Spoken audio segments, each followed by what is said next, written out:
In the midst of our modern world, there is a quiet but persistent ache. You may know it well. The constant buzz of phones, the endless demands of work, the pressure to achieve more, earn more, and be more. Yet, even after checking every box on the list of success, there is still an emptiness that lingers when the noise fades. It is the restless question that rises late at night when sleep will not come. Is this all there is? Is life meant to feel like a race we can never win? So many people carry invisible weights. Stress tightens the body like a clenched fist. Anxiety whispers about the future, filling each day with a storm of what-ifs. Relationships feel strained, and the struggle for money seems never-ending. In quiet moments, there is often a sense of loneliness, even when surrounded by others. Beneath the surface of busy schedules and polished smiles, countless hearts are searching for something more, something steady, something real, something that does not break when life shakes. And here lies the truth. You are not alone in this longing. Across cultures, across centuries, human beings have carried the same ache in their hearts. We crave peace. We crave freedom from suffering. We crave a life that feels meaningful, connected, whole. And while modern life offers endless distraction-streaming shows, social media feeds, online shopping carts, the relief never lasts. The emptiness returns. What we truly long for cannot be bought or consumed. It must be discovered within. This journey we are about to take together is not about escaping reality. It is not about denying the world or hiding from responsibilities. Instead, it is about opening a hidden door inside you, a door that has always been there, waiting to be noticed. Through it lies a way of living that is lighter, calmer, freer, a way that does not depend on perfect circumstances, but grows from a deeper understanding of who you are. For thousands of years, the wisdom of the Buddha has pointed to this path. But do not imagine dusty temples or distant rituals. This is not a lecture in religion. Think of it as a practical map for the mind and heart, one that anyone can walk. The teachings are like a gentle lamp, shining light on the places where we stumble, offering tools to rise again with clarity and strength. Each chapter in this journey will focus on one struggle we all know too well: stress, money troubles, broken relationships, anxiety, fear of change, the ache of loss. And for each struggle, there is an answer born from timeless wisdom, an answer that does not demand blind faith, but invites you to experience the truth for yourself. We will begin by naming the pain, clearly and honestly. We will not hide from it, because avoiding suffering only makes it stronger. Then we will step deeper into understanding, with stories and images that bring the hidden roots of suffering into the open. Finally, we will turn to the solutions teachings of mindfulness, compassion, letting go, and balance. These are not abstract ideas, but living practices you can carry into your everyday life. As you listen, imagine the words as a gentle voice, speaking directly to you. Let them guide you as if a friend were walking beside you. Let the rhythm of these teachings sink in, like waves against the shore. This is more than information. It is a doorway to transformation. You may wonder if real peace is even possible. You may doubt whether old wisdom can speak to modern pain. But stay with me. Give your heart permission to listen. Somewhere deep inside, you already know there is another way to live. A way less burdened, more open, more alive. Together, we are going to explore that way. Step by step, pain by pain, we will uncover a truth that has the power to change everything. The longing begins quietly. It often hides beneath layers of daily routines, behind the hum of traffic, the glow of screens, the deadlines and errands. At first, it is easy to ignore. You press on with work. You scroll through feeds. You fill the silence with noise. But deep inside, there is a subtle whisper, a question that refuses to go away. Is this really it? Is this all there is to life? For many people, that whisper is drowned out by busyness. The mind becomes like a machine, always spinning, always calculating the next task. Get through the morning, finish the project, pick up the groceries, answer the emails. Yet when the day finally ends and the lights go out, the whisper rises. Again, you feel the unease in your chest, the restlessness of your thoughts, the sense that even though you have done everything you were supposed to do, something is missing. This longing is not weakness. It is not failure. It is, in fact, the most human part of you. To long for more than comfort, more than survival, more than empty pleasures is a sign that your spirit is alive. It is the signal of your deeper nature, calling you to awaken. Think of the countless people who seem to have it all. The celebrities on glossy covers, the executives in corner offices, the families in large homes with every convenience. From the outside, they look complete. But behind the images, so many are exhausted, anxious, lonely, or trapped in addictions. The truth is that no amount of possessions or praise can silence the ache of the heart. This is why history is filled with stories of kings who left their palaces, poets who wandered away from fame, seekers who stepped off the path of worldly success to search for something more real. You do not have to abandon your life to understand this. You only need to be honest. How many times have you felt the emptiness after chasing something you thought would finally make you happy? A new job, a new car, a new relationship, a new gadget. For a while, the excitement is real. You feel a rush, a thrill, the illusion of arrival. But soon the shine fades and the old restlessness returns. You find yourself scanning the horizon for the next thing, always waiting for peace, but never truly arriving. This cycle is exhausting. It is like drinking salt water when you are thirsty. The more you drink, the thirstier you become. The promise of lasting satisfaction never comes true. Yet still, the world tells us to keep drinking. Buy more, achieve more, prove more. And so we run faster on the same wheel, wondering why the sense of enough never arrives. The longing grows, stronger in quiet moments. Perhaps while sitting alone at night, the house still, the television off. Perhaps while watching the sunset spread its golden light over the horizon, a beauty too vast to capture. Perhaps in the middle of a crowded room, surrounded by laughter and conversation, you suddenly feel unseen, disconnected, alone. These are the cracks where the deeper truth slips in. The truth that we are searching, always searching, for a peace we cannot quite name. This longing is universal. It crosses age, race, wealth, and culture. It lives in the teenager overwhelmed by pressure to fit in. It lives in the parent juggling endless responsibilities, wondering if they are enough. It lives in the elderly person looking back on decades, feeling both gratitude and regret. It lives in you, here and now.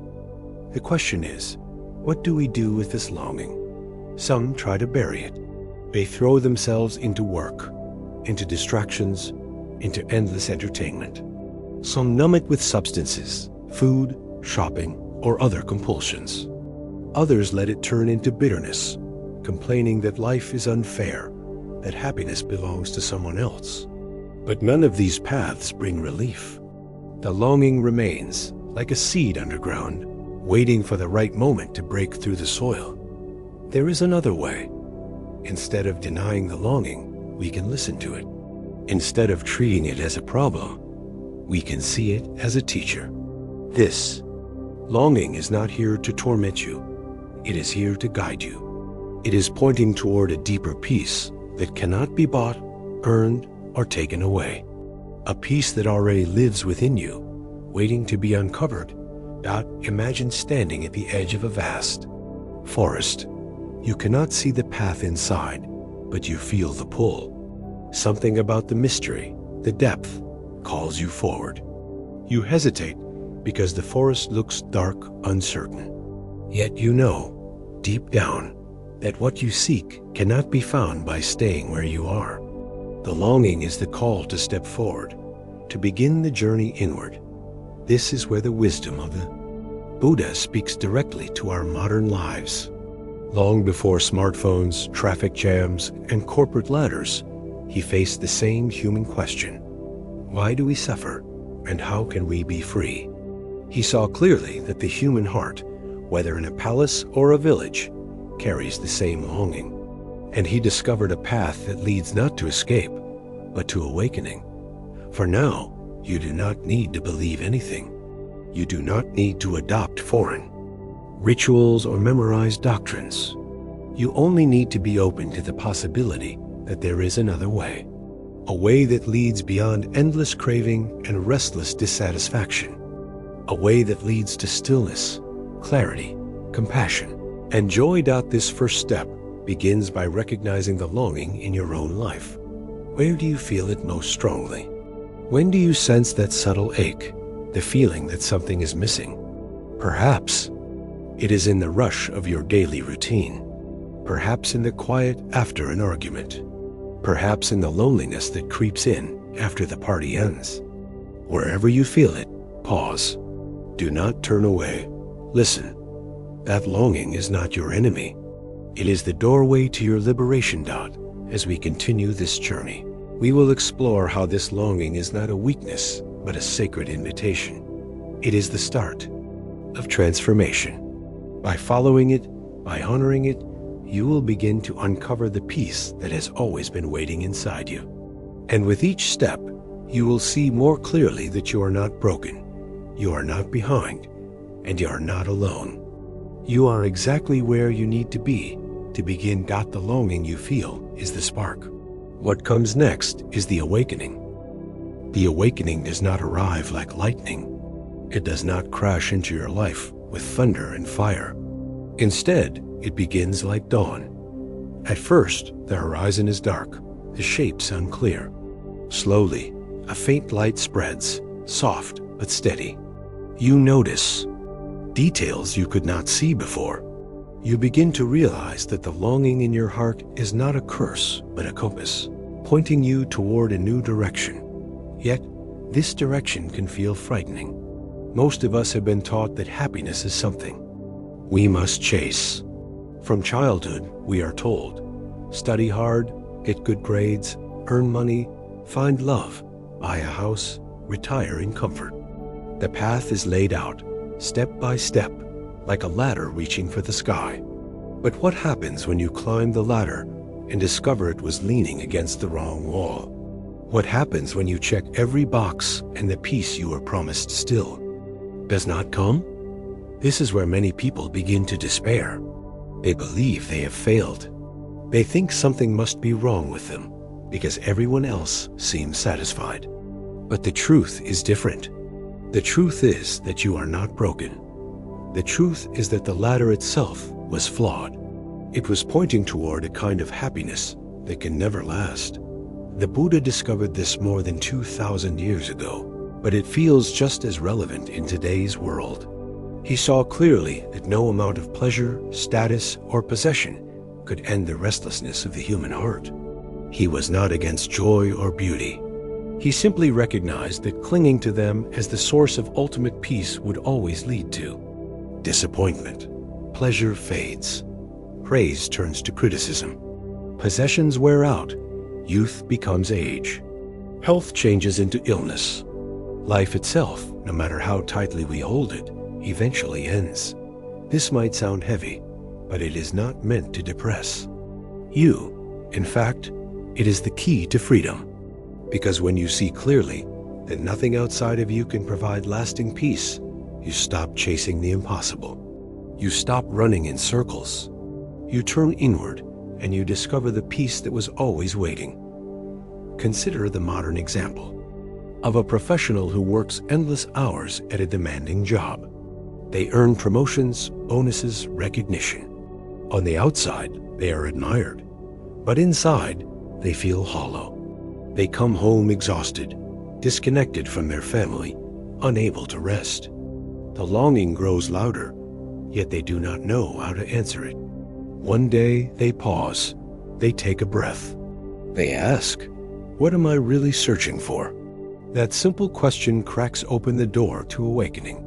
The same is true in relationships. Many people look to others to fill the emptiness within. They search for the perfect partner, expecting them to erase loneliness forever. At first, the excitement feels magical, but eventually, even the best relationship reveals challenges. Disagreements, disappointments, unmet expectations. If we cling to another person as our only source of peace, we will always end up disappointed. Yet if we learn to cultivate peace within ourselves, relationships can transform from desperate grasps for security into shared journeys of love and growth. The longing is not asking you to reject your life.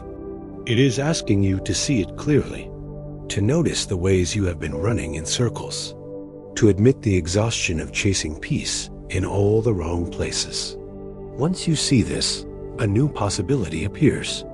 You realize that maybe, just maybe, the answer has been inside you all along.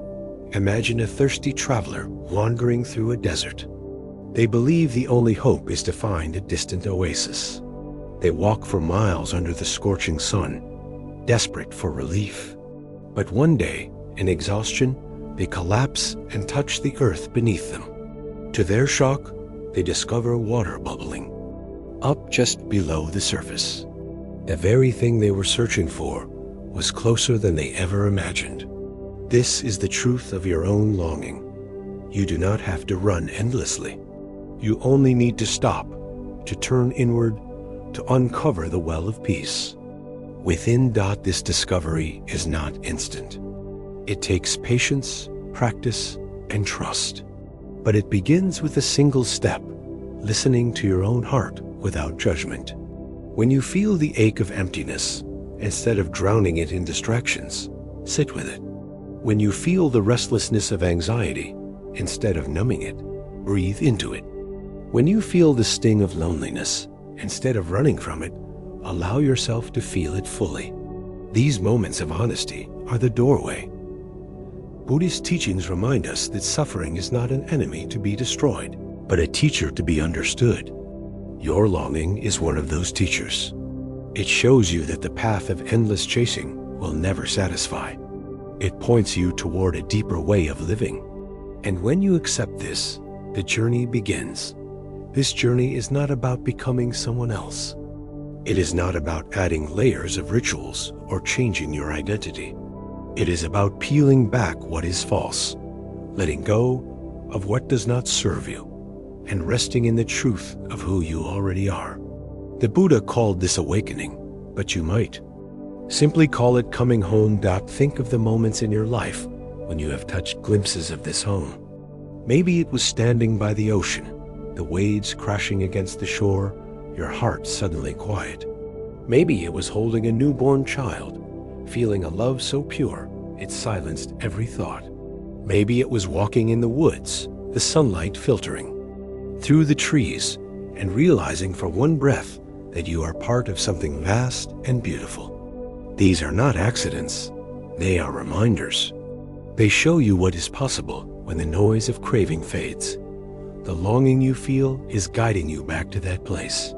It is telling you that such peace is not a fleeting accident, but a truth you can live in everyday. And so we come to a turning point. The longing has led us here. The awakening begins to whisper. The question now is, will you follow it? Will you dare to believe that peace is possible, even in the midst of this busy, chaotic world? Will you take the first step on the path of discovery? Because what lies ahead is not theory. It is not philosophy for scholars or monks on distant mountains. It is a living, breathing practice that you can carry into your mornings, your work, your relationships, your struggles. It is a way of seeing and being that transforms even the most ordinary moments into doorways to freedom the longing brought. You hear, the awakening is calling. In the next chapter, we will walk with the young prince who felt this same longing more than 2,000 years ago. We will see how his journey out of golden cages mirrors our own struggles today. And together, we will learn how his questions, his doubts, and his discoveries can open the path for us here and now. There is a story that has echoed across centuries. It begins with a young man who, on the surface, had everything the world could offer. He lived in a palace with walls so high they shut out all pain. He was surrounded by beauty, luxury, and entertainment. Every desire was fulfilled before it even reached his lips. Servants anticipated his needs. Musicians played endlessly. The seasons themselves seemed arranged for his delight. He lived in what many of us today would call the dream comfort without limit, pleasure without end. And yet, beneath the golden walls, his heart was restless. He could not name it at first, but the emptiness grew like a shadow. No matter how much music played, the silence inside him deepened. No matter how many treasures surrounded him, the hunger of his spirit was not fed. This was not the hunger of the body. It was something deeper.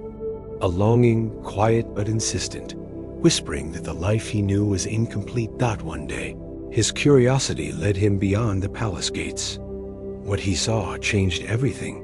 For the first time, he encountered the realities of life his protectors had hidden from him.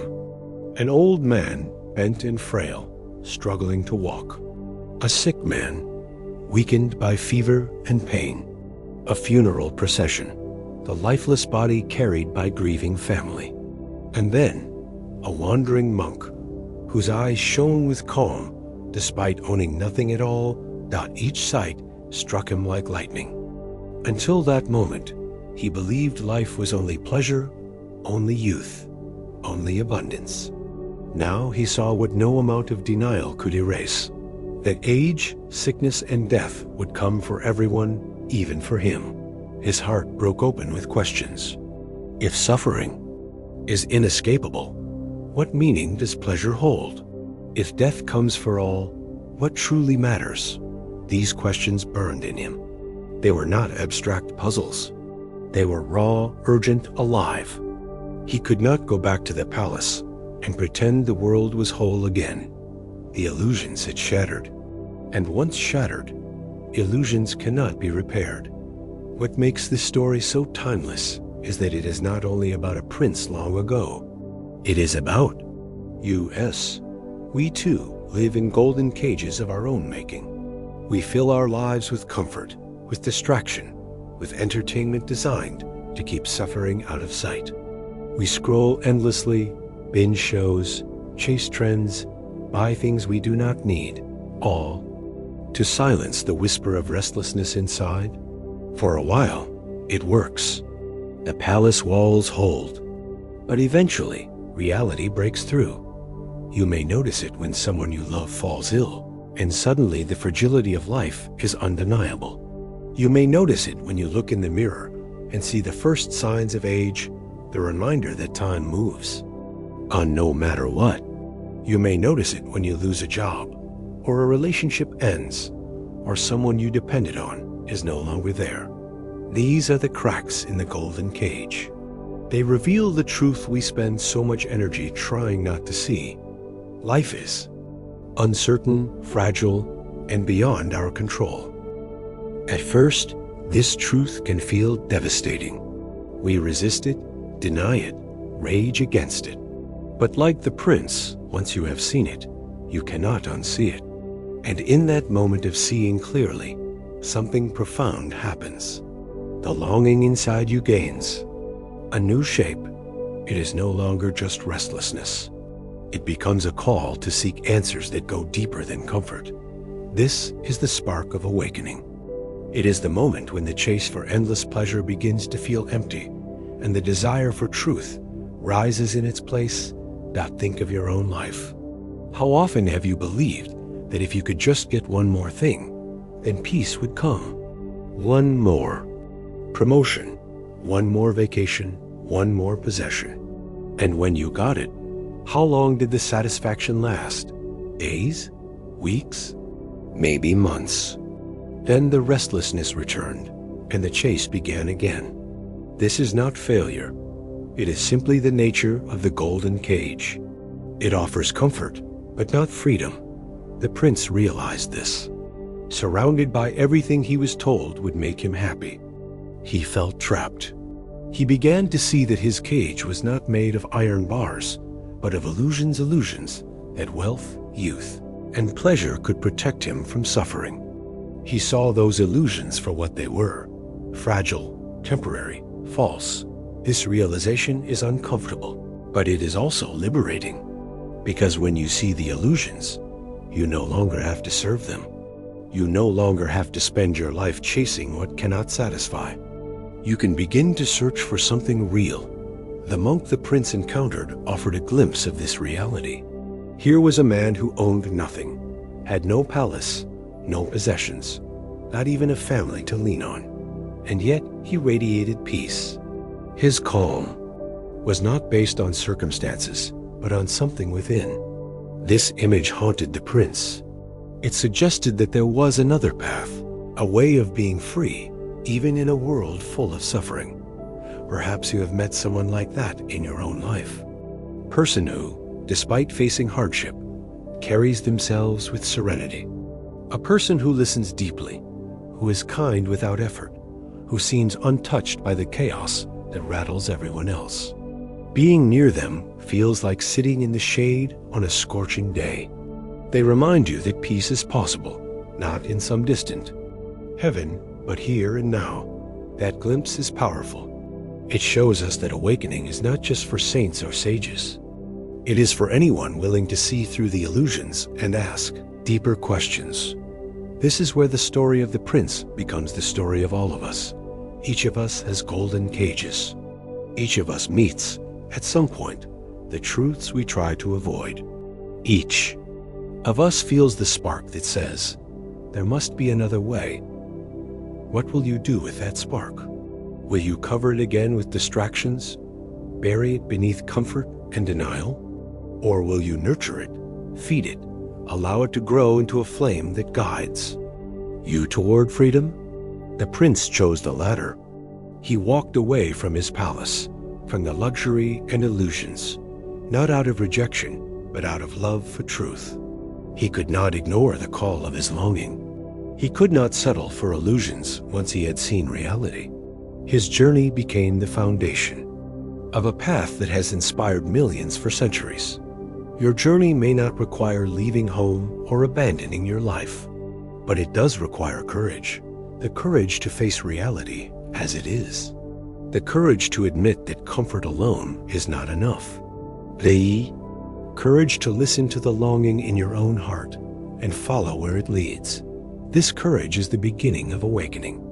And once the spark is lit, the journey cannot be stopped. When the young prince left his palace, he was not running from life. He was running toward truth. Many people misunderstand this.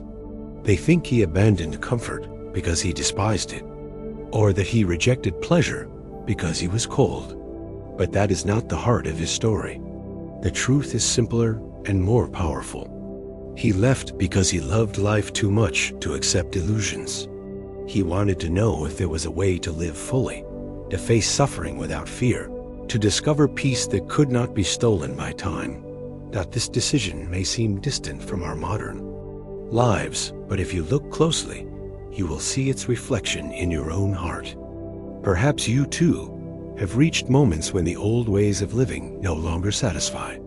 You may have the house, the job, the partner, the gadgets, the vacations, and yet you feel the whisper of emptiness.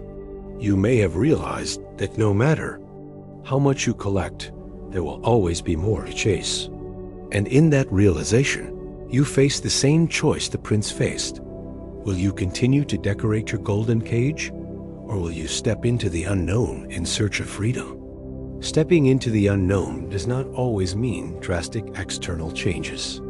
You do not need to give away all your possessions or walk away from your family. For most of us, the journey begins in small, quiet ways. It begins when you pause before reacting in anger, when you sit in silence instead of reaching for a distraction, when you choose to face your pain rather than bury it. Each of these small acts is a step beyond the golden cage. Each one is a spark of awakening. The prince's story is dramatic because it needed to be. He was bound by walls of wealth and power so strong that only a complete break could free him. But you are not bound by the same palace walls. Your golden cages may look different. They may be made of endless busyness, of seeking approval, of financial fear, of technology that steals your attention, of relationships that distract you from yourself. Whatever form your cage takes, the truth is the same. Awakening begins when you see it for what it is. The spark of awakening is not always pleasant. In fact, it often begins in discomfort. The discomfort of realizing that what you thought would make you happy is not delivered. The discomfort of facing aging, loss, or death. The discomfort of admitting that your restless heart is not satisfied by the world's promises. But hidden within that discomfort is the seed of freedom. Because once you see the cage, you have the chance to step beyond it. This is why awakening so often begins in moments of crisis. A health scare, a broken relationship, a loss that shakes you to your core. At first, it feels like the end. But for many, it becomes the beginning, the moment when the illusions crumble and a deeper truth is revealed. Perhaps you have experienced this. Perhaps you know what it is to feel stripped bare, with nothing left to cling to. And perhaps you also know the strange clarity that can arise in such moments. A clarity that whispers, maybe there is another way to live. The Buddhist story is not about escape.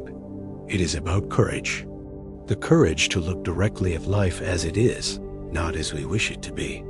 The courage to face suffering, not to deny it. The courage to search for peace that does not depend on fragile circumstances. And this courage is not reserved for monks or sages. It is available to you right now. Every time you choose to face reality instead of covering it, you are walking the same path. Every time you listen to the longing in your heart, instead of drowning it in distractions, you are joining the same journey.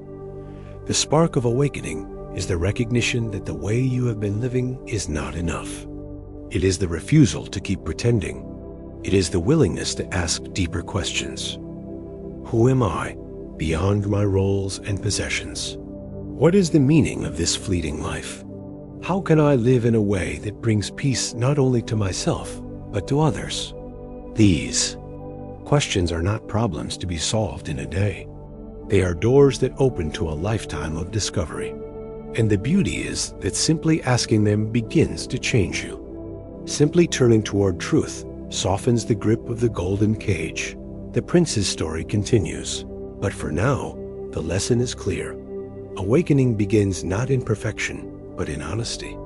Not in having all the answers, but in daring to ask the questions. The spark is already within you.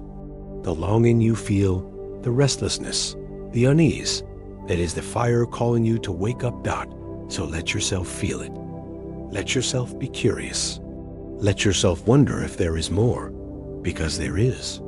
And the journey to discover it is the most important journey you will ever take. As we step forward, we will follow the prince deeper into his quest. We will see how he tested extremes, how he searched relentlessly, and how he finally discovered a path that avoided both indulgence and denial. This path, called the middle way, holds the key not only for him but for us today. In a world addicted to excess and exhausted by deprivation, the middle way offers balance, clarity, and freedom. The spark of awakening has been lit. Now it leads us onward, toward the next stage of the journey, the discovery of balance beyond extremes. Asterisk, the spark of awakening often ignites with a shock of truth. For the young seeker who left his palace, the truth was clear.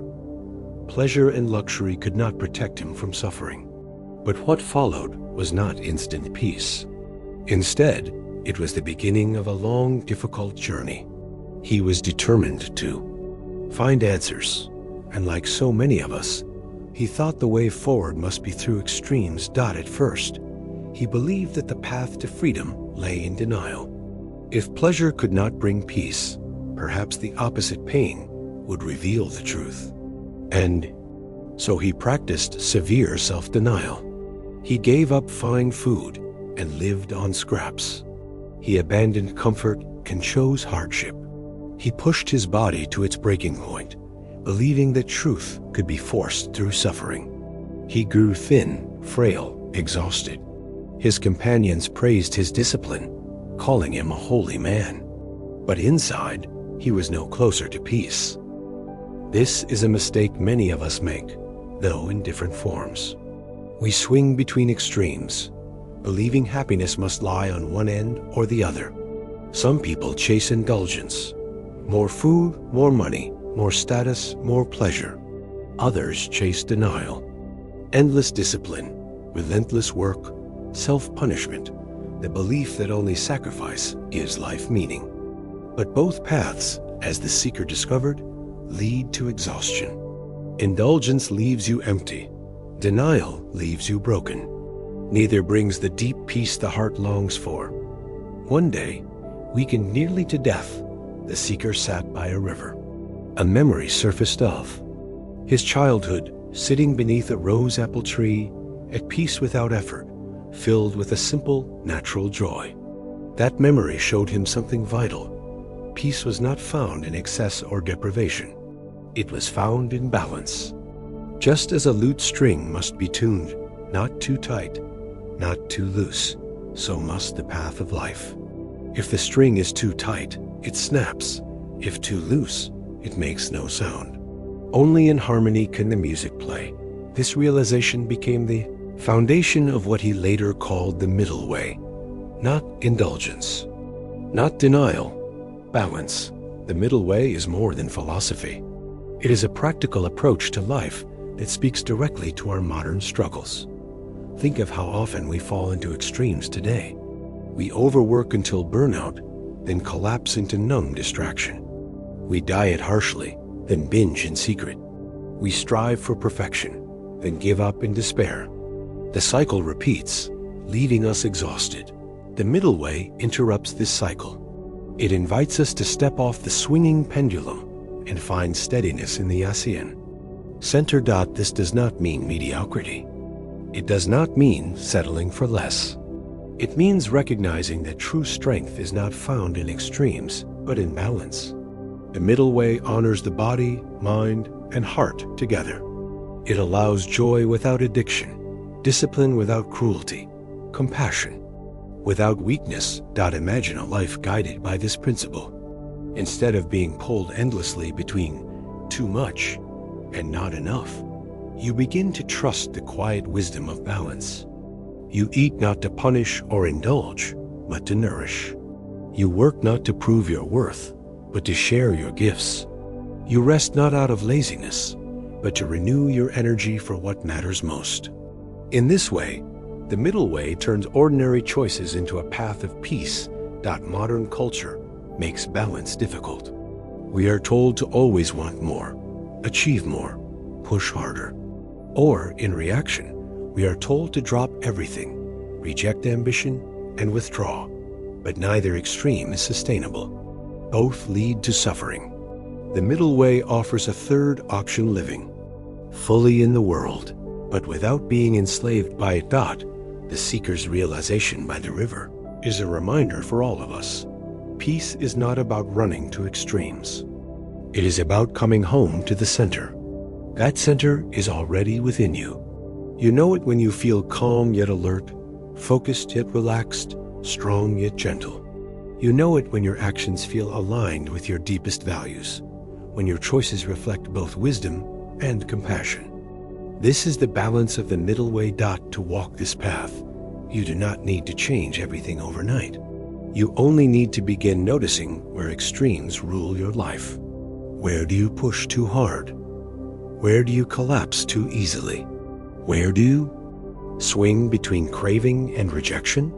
Each time you notice, you have the chance to step back toward the center. The middle way is not abstract. It is a daily practice. It is in the way you breathe before reacting to anger. It is in the way you listen to your body when it asks for rest. It is in the way you choose kindness over harsh judgment, both toward yourself and others.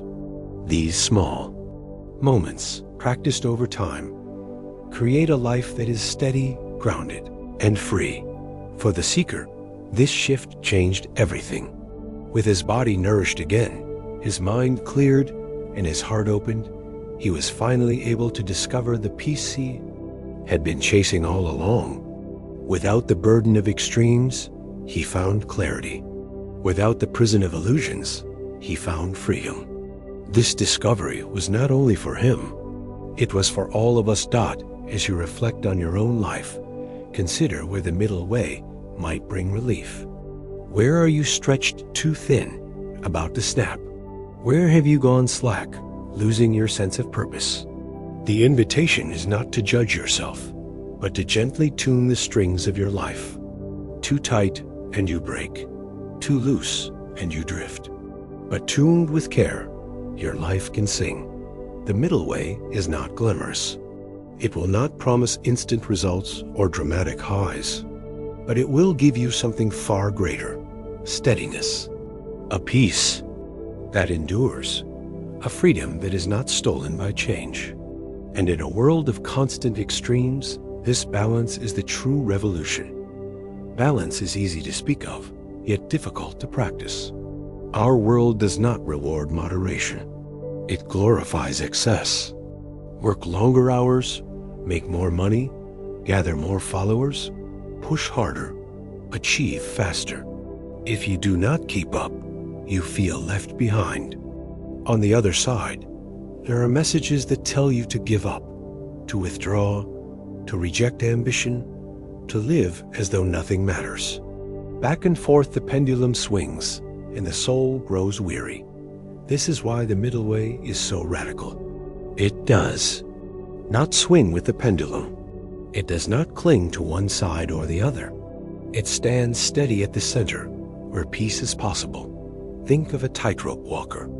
To reach the end, they cannot lean too far left or right. Every step requires attention, balance, and calm. The rope is life itself, stretched between birth and death. To cross it without falling, you do not need to be extreme. You need to be steady. This steadiness is the gift of the middle way. But how do we practice it? The seeker's example shows us. Begin with honesty. He admitted that both indulgence and denial had failed him. This honesty opened the door to a new path. You can do the same. Begin by noticing the extremes in your own life. Do you run endlessly toward pleasure, avoiding discomfort at any cost?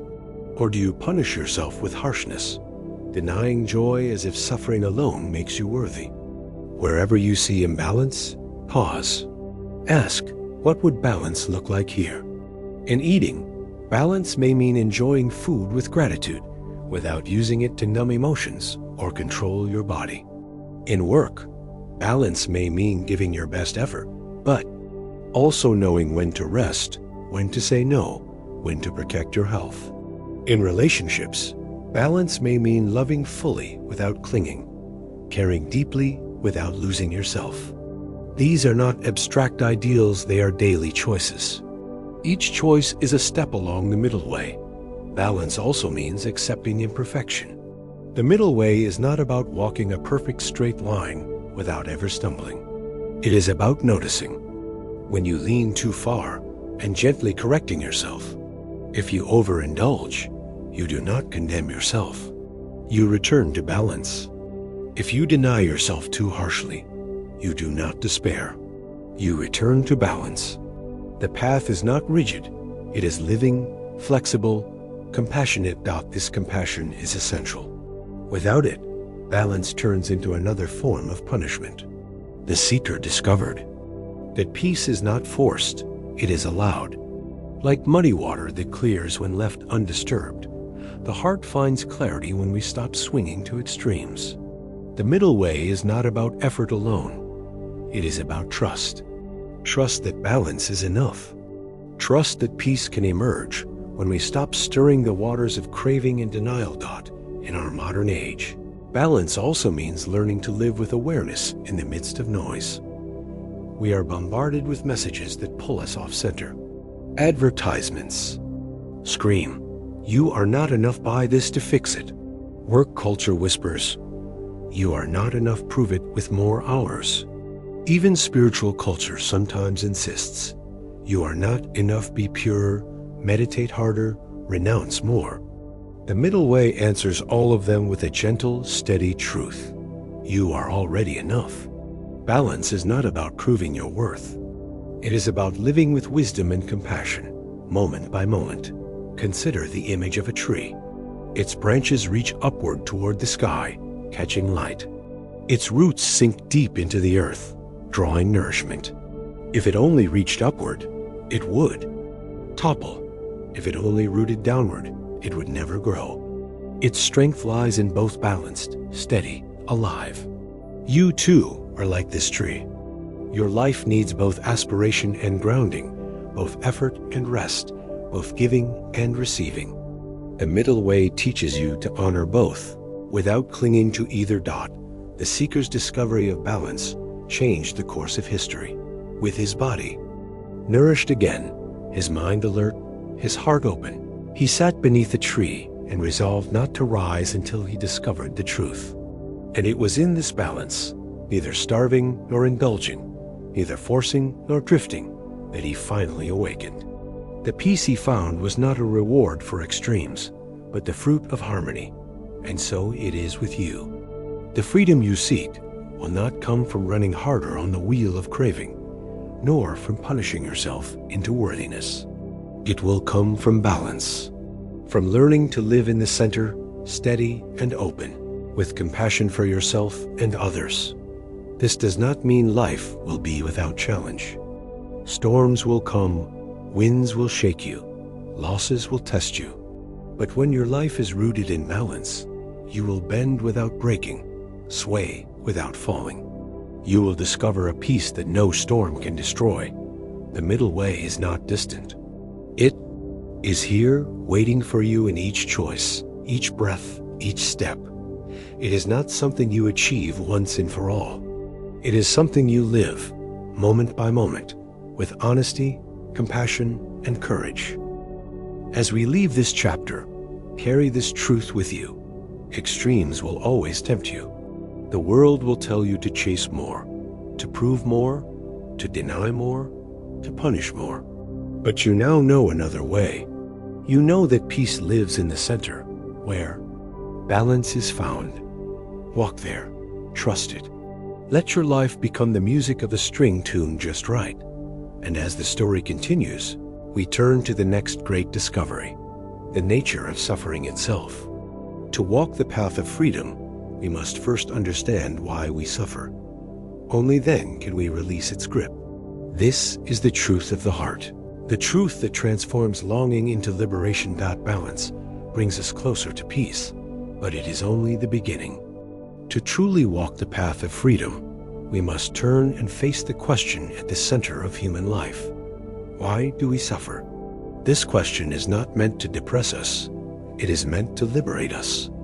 Because once we understand the root of suffering, we are no longer bound by it. The seeker who became the awakened one, what we now call the Buddha, looked deeply into this question. He had lived the extremes of indulgence and denial. He had found the balance of the middle way, but even balance was not enough until he understood the heart of the problem. And so, beneath the Bodhi tree, he observed life with a still and fearless mind. What he discovered has echoed across centuries. Suffering is part of life. At first glance, this truth can feel heavy. No one wants to hear that suffering is inevitable. But pause for a moment. Is it not already what you know? No life escapes pain. Everyone you love will eventually change, grow old, or pass away. Every possession will eventually break or be lost. Even your own body, no matter how carefully you care for it, will one day falter. This is not pessimism. It is simply honesty. But honesty is not the end of the story. Because the Buddha also discovered that while pain is part of life, much of our suffering does not come from the pain itself. It comes from our reaction to it. Think of the thorn of loss. A loved one passes away. The pain is sharp, raw, natural. But then the mind clings. This should not have happened.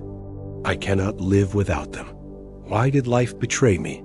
These thoughts turn pain into suffering. They take the wound and twist it deeper. The thorn pierces once, but the mind pierces again and again. Or think of disappointment. You apply for a job and do not get it. The event itself is one moment, but the mind replays it endlessly. I am a failure. I will never succeed.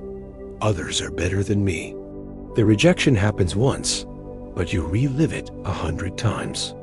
The suffering is multiplied by craving, by the desperate wish that reality would be different. The Buddha called this craving, this clinging, the true cause of suffering. Not the event itself, but the resistance to it. Not the storm, but the way we fight against the rain instead of seeking shelter. This truth is both challenging and freeing. It is challenging because it asks us to take responsibility for our suffering. It means we cannot simply blame the world or others or fate. But it is freeing because it means suffering is not fixed. If suffering arises from our reactions, then peace can arise from changing them. Imagine a man betrayed by a business partner. The betrayal is real.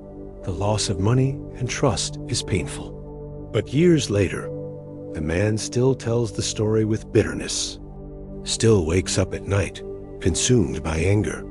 Who is suffering more, the partner who betrayed or the man who cannot let go? His pain has become his prison, and the key to unlock it is within his own heart. This does not mean we must deny our emotions or pretend pain does not hurt. It means we can learn to meet pain without adding the chains of craving and resistance. We can feel grief without becoming consumed by it. We can face disappointment without defining ourselves by it. We can allow change without clinging desperately to what is gone. This is the truth of the heart, that suffering is real, but its roots lie within the mind. And if the roots are in the mind, then freedom's possible. The Buddha expressed this truth in what came to be called the Noble Truths. The first is simple.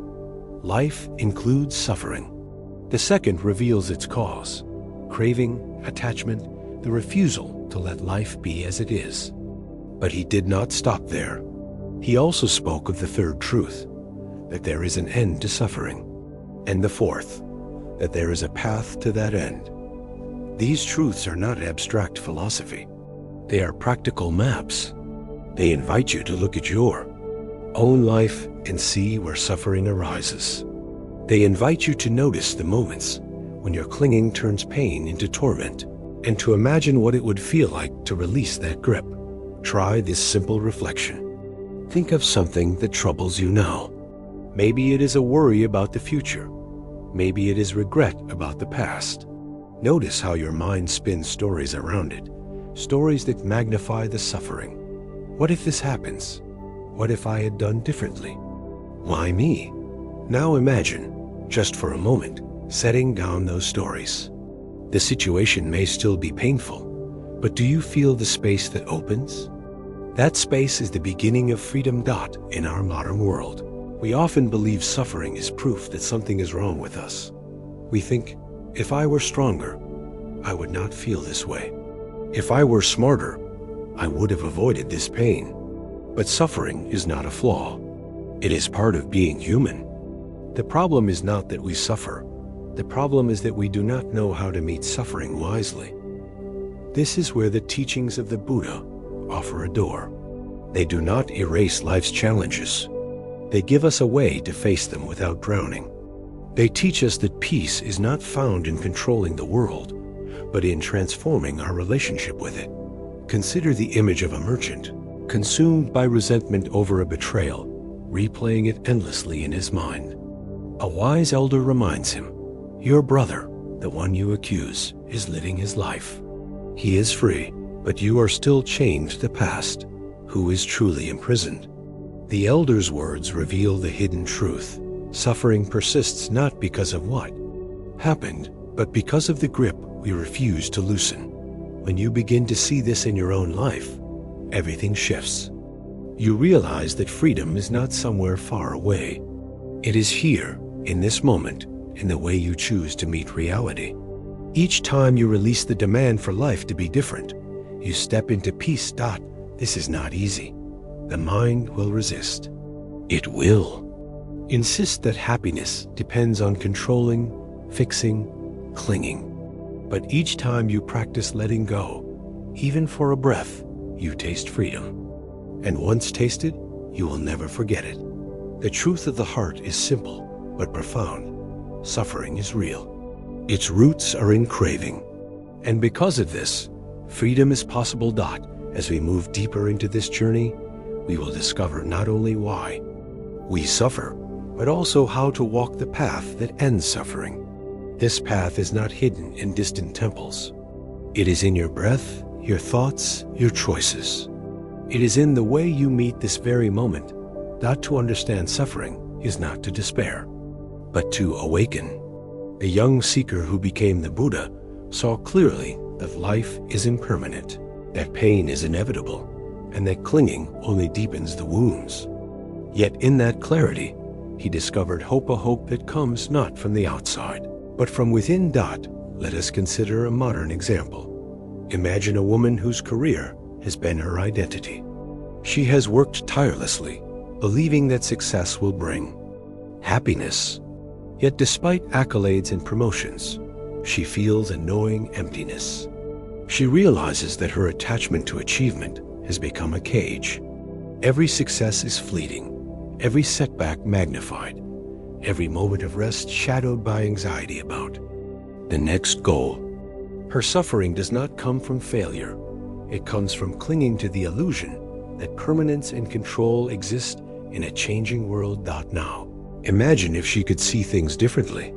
Imagine if she could recognize the truth of the heart, that suffering is not in life itself, but in resisting life as it is. This insight would not instantly remove her challenges. Deadlines would still exist. Competition would still press. Uncertainty would remain. But the weight she carries would shift. A burden of expectation would lighten. She could move through her days with clarity, presence, and freedom. This is the power of insight. It is not avoidance. It is not escape. It is a profound shift in perspective. It is the understanding that the world is as it is, and that peace is possible when the mind stops trying to twist it into something else. Consider also the case of a young parent, exhausted and overwhelmed by the demands of raising a child. Sleepless nights, endless worry, and the constant fear of doing something wrong weigh heavily. The suffering is real, but much of it is amplified by the mind's insistence that things should be different, that the child should sleep more, that the world should be more predictable, that the parent should be stronger, calmer, perfect. The truth of the heart reminds them, suffering is not in these moments alone, but in the resistance to them. When they release the demand for control and meet each moment with presence and compassion, even the chaos can become bearable. Even the storm can feel like a dance of life, not a prison. This is where mindfulness begins to take shape. Mindfulness is the practice of seeing clearly.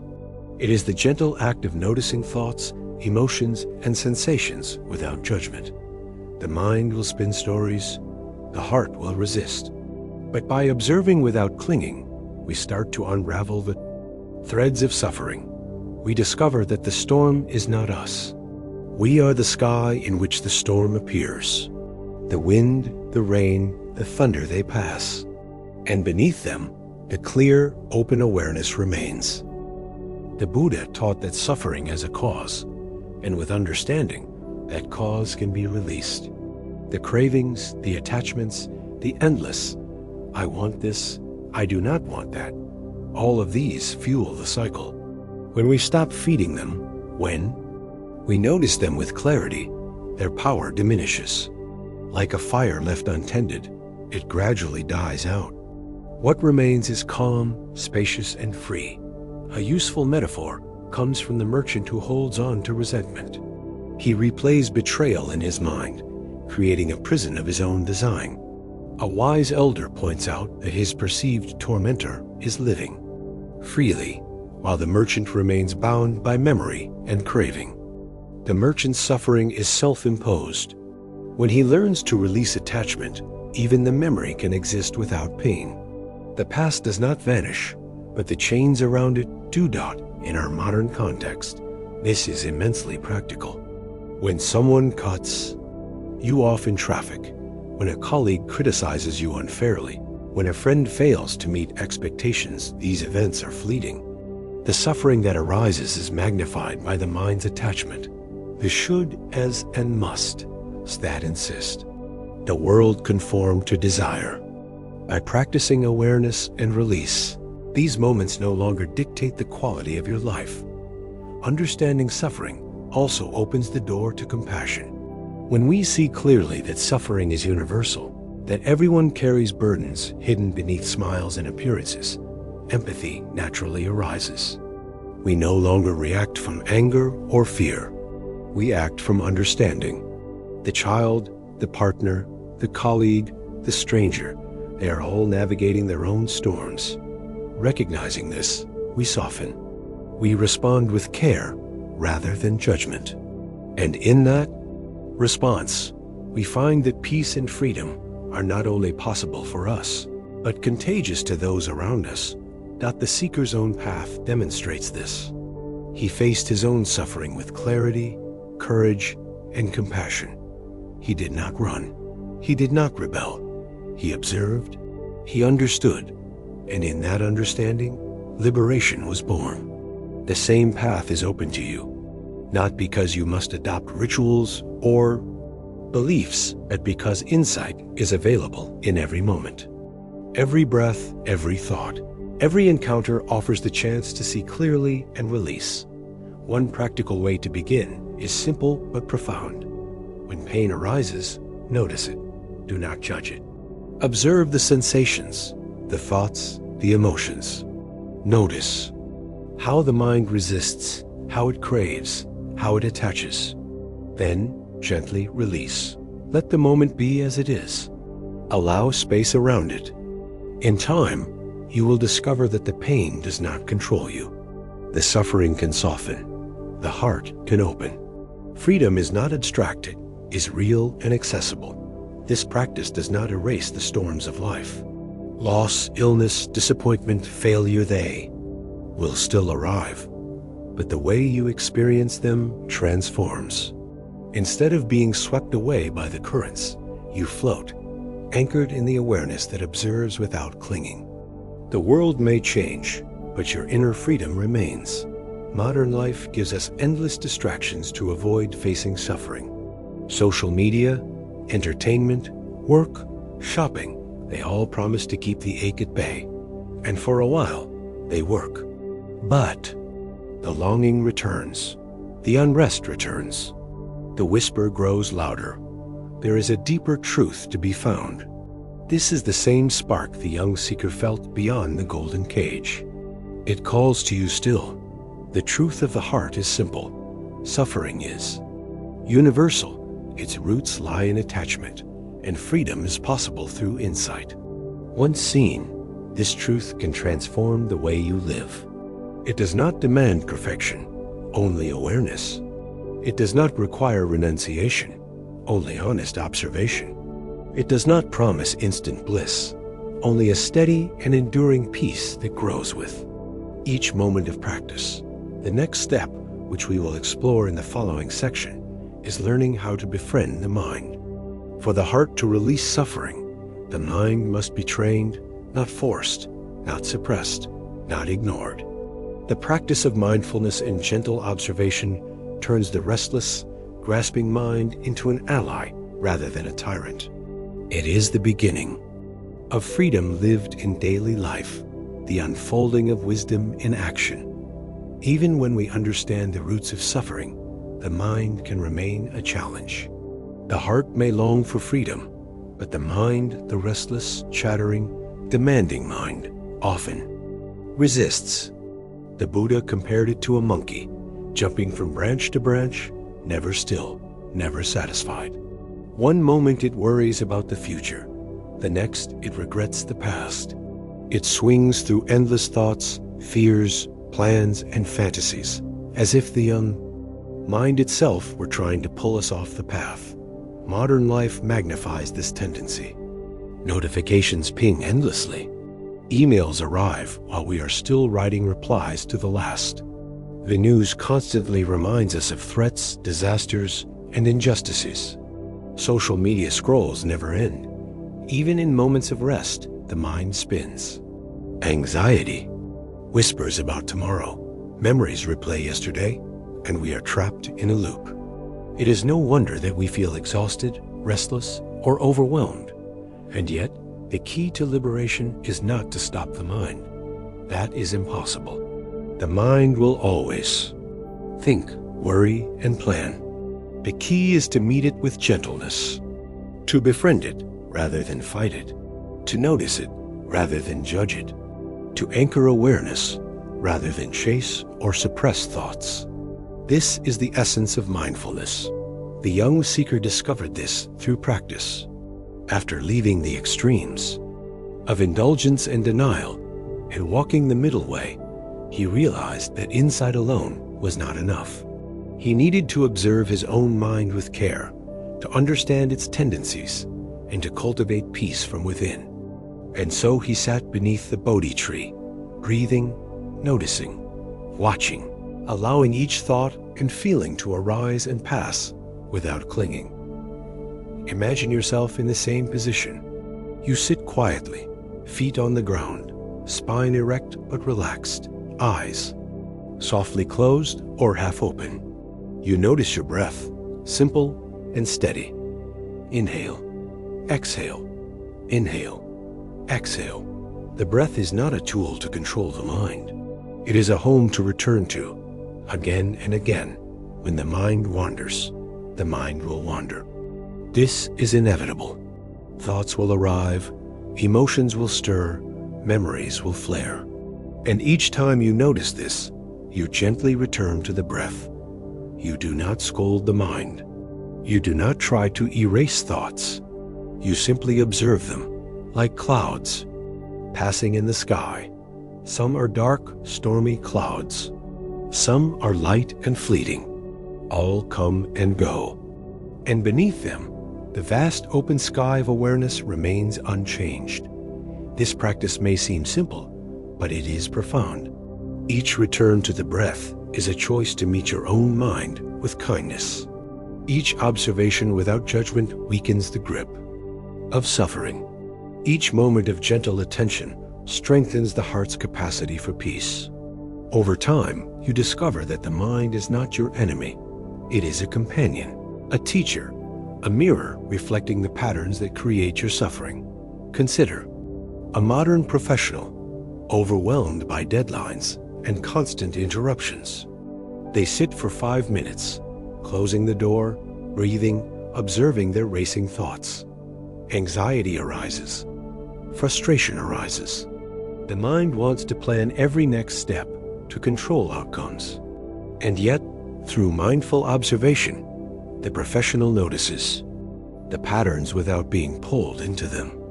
The storm of thoughts does not disappear, but the sense of being trapped diminishes. Space opens, perspective returns. Peace begins to emerge.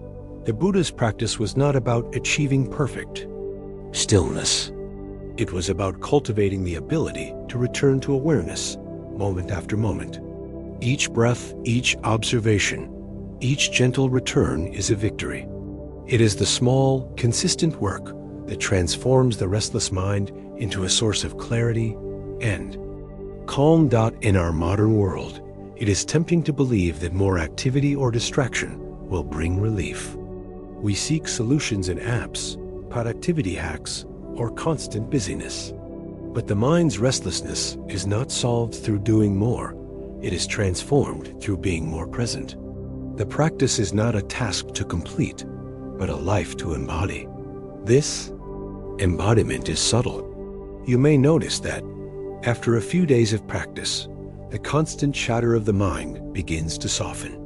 You may find a brief moment of silence between thoughts. You may notice that anxiety, once overwhelming, is now like a background noise rather than a driving force. This is the gentle power of befriending the mind. Mindfulness also opens the door to compassion. When you observe your own thoughts without judgment, you begin to see that everyone else's mind is similarly restless, tangled, and seeking relief. You understand that anger, impatience, and fear arise from patterns of craving and resistance. With this understanding, you respond with kindness rather than reaction. You meet others suffering with empathy, not judgment. Your relationships transform as a result, and the calm you cultivate radiates outward. Even difficult emotions, like grief, fear, or resentment, can be met with mindfulness. Imagine noticing the presence of anger. You see the tightness in your body, the rush of heat, the rapid thoughts. You do not suppress it. You do not act on it impulsively. You observe it with curiosity, acknowledging its presence. The mind is like water. If you stir it, it becomes muddy. If you leave it, it gradually settles. Observing anger in this way allows it to move through you without taking control. This practice is not only for quiet moments. It can be applied in daily life. Waiting in line, stuck in traffic, responding to a difficult email. Each moment is an opportunity to return to awareness. Each breath, each pause, each gentle observation is a step toward freedom. Over time, these small moments accumulate, reshaping the way you experience your life. The key principle is gentle persistence. The mind will wander. Thoughts will arise. Emotions will flare.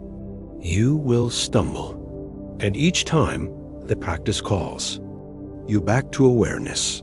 The call is gentle, not forceful. It is steady, not dramatic. It does not demand perfection. It does not judge failure. It simply invites you to notice, return, and continue. Befriending the mind also reveals another truth. The mind is not fixed. Its patterns can change. Habits of worry, fear, and attachment can be softened. Neural pathways can be rewired. Emotional responses can be tempered. By practicing mindfulness, you are not just observing, you are actively transforming the way your mind functions. The restless monkey begins to settle. The mind, once a source of chaos, becomes a source of clarity. This transformation is subtle, but profound. You may notice greater patience with yourself and others. You may experience moments of unexpected calm in stressful situations.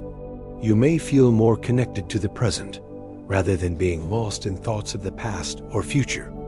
And as your inner clarity grows, so does your capacity for compassion, joy, and freedom. The Buddhist practice of befriending the mind shows that liberation is not a distant goal. It is available here and now. It is in each breath, each observation, each gentle return to awareness. It does not require renouncing the world or escaping responsibilities. It requires presence, patience, and kindness toward yourself.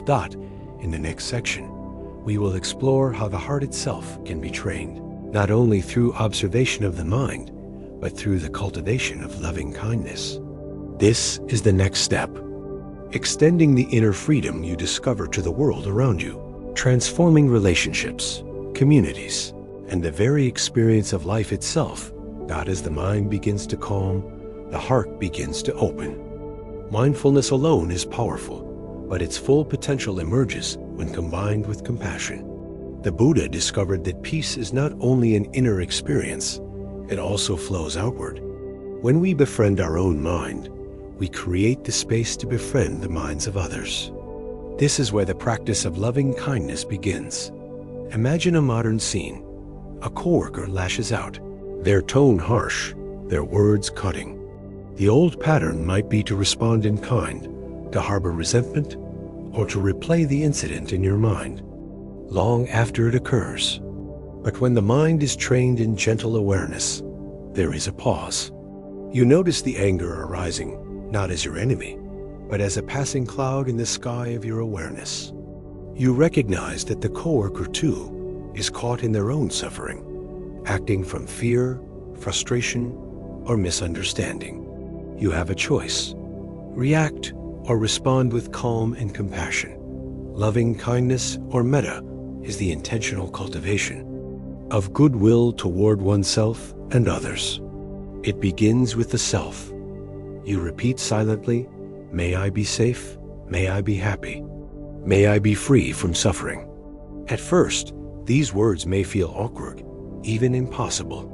But the practice is not about feeling immediately transformed. It is about planting seeds. Each repetition softens resistance.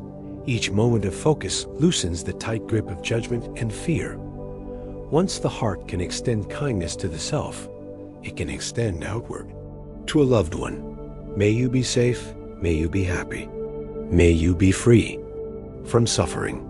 To a neutral person, like a stranger on the street, may you be safe, may you be happy, may you be free from suffering. And even to a difficult person, the one who causes irritation or harm, may you be safe, may you be happy, may you be free from suffering. This does not mean condoning harmful behavior or ignoring injustice. It means freeing your own heart from the chains of anger and resentment, creating space for clarity, understanding, and wise action. In the modern world, this practice is revolutionary. We are constantly surrounded by stimuli that provoke irritation, fear, and division. Social media feeds amplify outrage. Workplace tensions escalate. News cycles deliver relentless stress. Loving kindness offers a pause, to return to our own center while extending that calm outward. It is the antidote to the reactive, impulsive patterns that trap us in suffering. Consider a mother frustrated by a child's tantrum in the grocery store. She takes a breath. She notices her anger rising. Instead of snapping, she silently offers loving kindness. May you be safe. May you be happy. May you be free from suffering. The tantrum continues, but the mother's heart softens. She responds with patience, guidance, and presence rather than anger. Both her own experience and the child's experience are transformed by this simple, intentional practice. The same applies to more complex interactions. A partner repeatedly forgets an important commitment. Instead of stewing in resentment, the practice invites a pause. You recognize your own suffering. You recognize the other person's humanity. You breathe, observe, and choose to respond with empathy. The situation may not change immediately, but your heart is freed from the corrosive patterns of judgment. Over time, this transforms relationships and fosters deeper connection. Mindfulness and loving kindness are not separate practices. They are intertwined. Observing the mind creates clarity. Cultivating compassion opens the heart. Together, they create a powerful foundation for freedom. The restless monkey mind begins to settle, not because it is suppressed, but because it is understood. The heart begins to expand, not because it is forced, but because it is nurtured. In practical terms, the integration of these practices can be subtle yet profound. Take 3 conscious breaths before responding to a challenging email. Notice the thoughts and emotions that arise. Offer kindness to yourself. May I respond wisely. May I not be consumed by stress. Imagine offering the same goodwill to the person on the other end of the message. Small interventions like this transform ordinary moments into opportunities. For awakening. The modern professional who practices in this way discovers that work becomes less stressful, relationships less conflictual, and life more manageable. Mindfulness anchors attention. Loving kindness softens judgment. Together, they dissolve the tension between internal experience and external circumstances. Challenges remain, but they are no longer overwhelming. Storms come, but the sky beneath remains vast and clear. The practice also extends to moments of solitude. Sitting quietly at home, noticing the rise and fall of thoughts, observing the body, offering kindness to oneself. These moments accumulate. The mind's grip on suffering loosens. Emotional reactivity diminishes. Joy, gratitude, and contentment emerge naturally, not as goals, but as byproducts of a life lived with presence and care. Even in more dramatic life events, the foundation of mindfulness and loving kindness can transform experience. Loss, illness, or betrayal are still painful. But when the mind is observed, the heart is open, suffering is softened. The pain exists, but it does not consume. Awareness and compassion act as a shield, not to block reality, but to allow it to move through us without destroying us. A key insight emerges. Freedom is not about escaping the world. It is about engaging with it differently. The young seeker, under the Bodhi tree, did not leave the world behind. He observed it deeply, with clarity and compassion.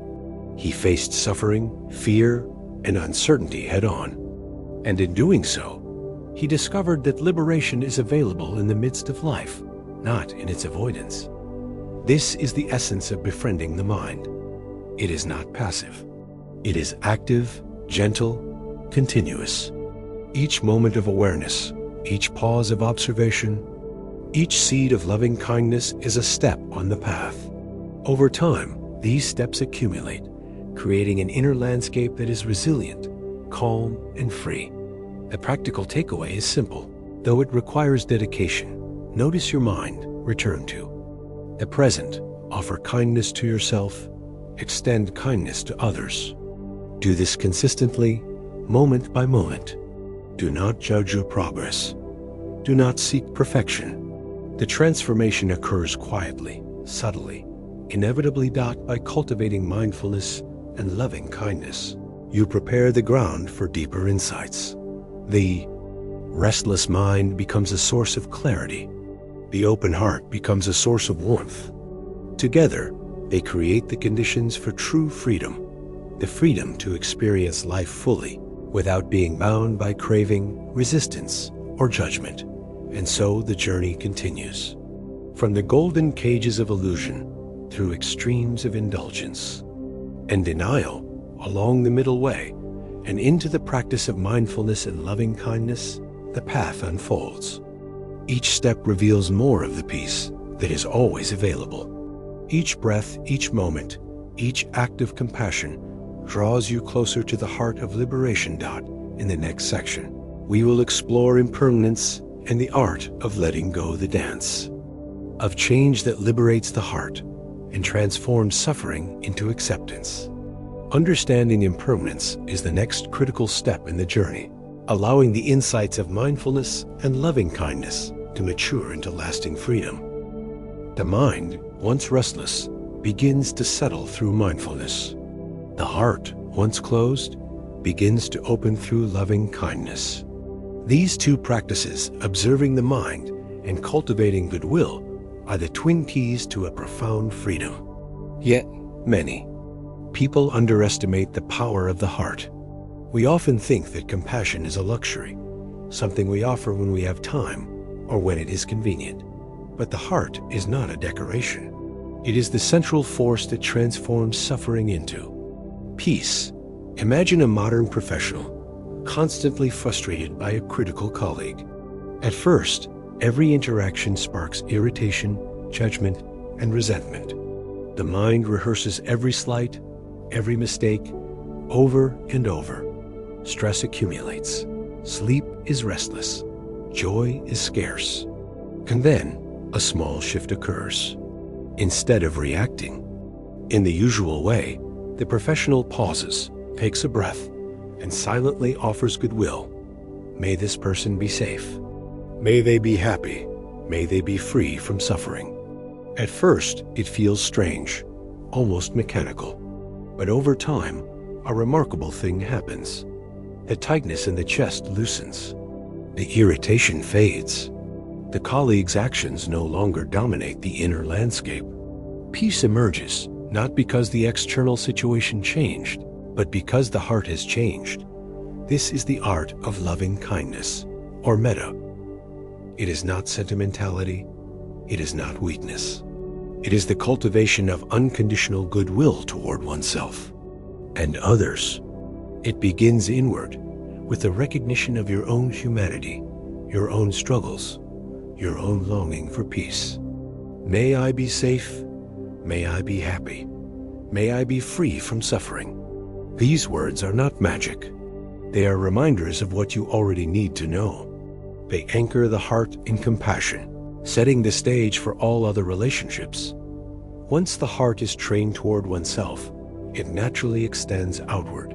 To a loved one, may you be safe, may you be happy, may you be free from suffering.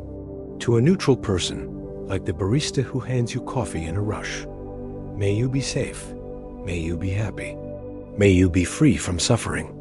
And even to a difficult person whose actions provoke pain or irritation, may you be safe, may you be happy, may you be free from suffering.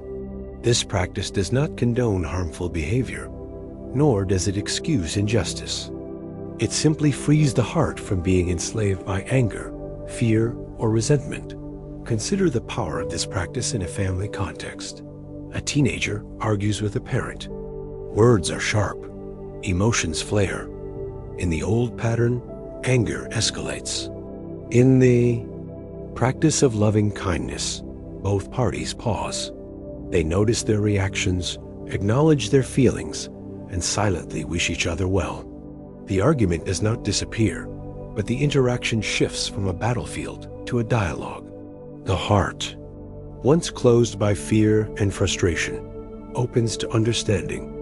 Modern society often teaches us the opposite. We are rewarded for competitiveness, for self-interest, for asserting dominance. Social media amplifies judgment, comparison, and outrage. News cycles highlight division and conflict. In such an environment, opening the heart can feel risky, even counterintuitive. Yet it is precisely this practice that liberates us. By cultivating kindness, we create an inner sanctuary that cannot be shaken by external circumstances. The art of loving kindness also intersects with the understanding of suffering we explored earlier. When we see clearly that suffering is universal, that every human being experiences pain, longing, and fear, compassion arises naturally. It is no longer an abstract concept, it is a lived experience. We recognize our shared humanity. We respond with empathy rather than judgment.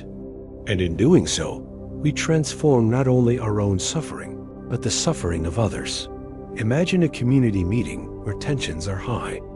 People shout, voices rise, emotions run wild. If each participant practiced even a moment of loving kindness, pausing to breathe, silently offering goodwill, the dynamics would shift. Understanding replaces blame. Calm replaces reaction. The energy of conflict transforms into the possibility of connection. This is the ripple effect of the open heart. It extends beyond the individual to touch the world. Cultivating an open heart also deepens resilience. Life is unpredictable. Loss, illness, betrayal, and disappointment are inevitable. Yet the heart trained in loving kindness is like a strong tree in the wind. It bends without breaking. Storms still come, but the core remains steady. Compassion softens the impact of suffering, not by denying reality, but by providing a buffer of understanding and acceptance. This practice begins with consistency, not intensity. You do not need to meditate for hours each day to cultivate loving kindness. Even a few minutes, repeated daily, gradually reshapes the heart. The habit of silent reflection, wishing safety, happiness, and freedom from suffering rewires the mind and opens the heart. Over time, interactions that once provoked frustration or fear become opportunities for presence, patience, and understanding that, it is also important to remember that loving kindness is not limited to people we like. The real challenge and real transformation comes when we extend compassion to those who oppose us, who challenge us, who trigger strong emotional reactions. These are the moments that shape the heart. A critical colleague, an unfair boss, a difficult family member. When met with mindful compassion, these interactions cease to be sources of imprisonment. They become teachers, guiding us to greater patience, understanding, and freedom. Think of the young professional who constantly faces criticism. Initially, every comment feels like a personal attack. Anxiety and defensiveness build. But with the practice of loving kindness, they begin to notice their own reactions. They silently offer goodwill to themselves. May I be safe. May I be happy. May I be free from suffering. They extend the same goodwill to the critic. Over time, the critic's words lose their power to disturb. The professional's mind and heart are no longer captive to external circumstances. Peace becomes a choice, not a reaction. The open heart also transforms internal dialogue. Self-criticism, shame, and regret often dominate our inner world. Loving kindness turns the gaze inward, offering patience and care. May I be safe. May I be happy. May I be free from suffering.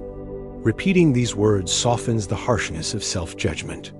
It creates a foundation for growth, not guilt. With a heart trained in kindness, mistakes become opportunities for learning rather than sources of punishment. This cultivation also intersects with mindfulness. Awareness of the mind and compassion for the heart are mutually reinforcing.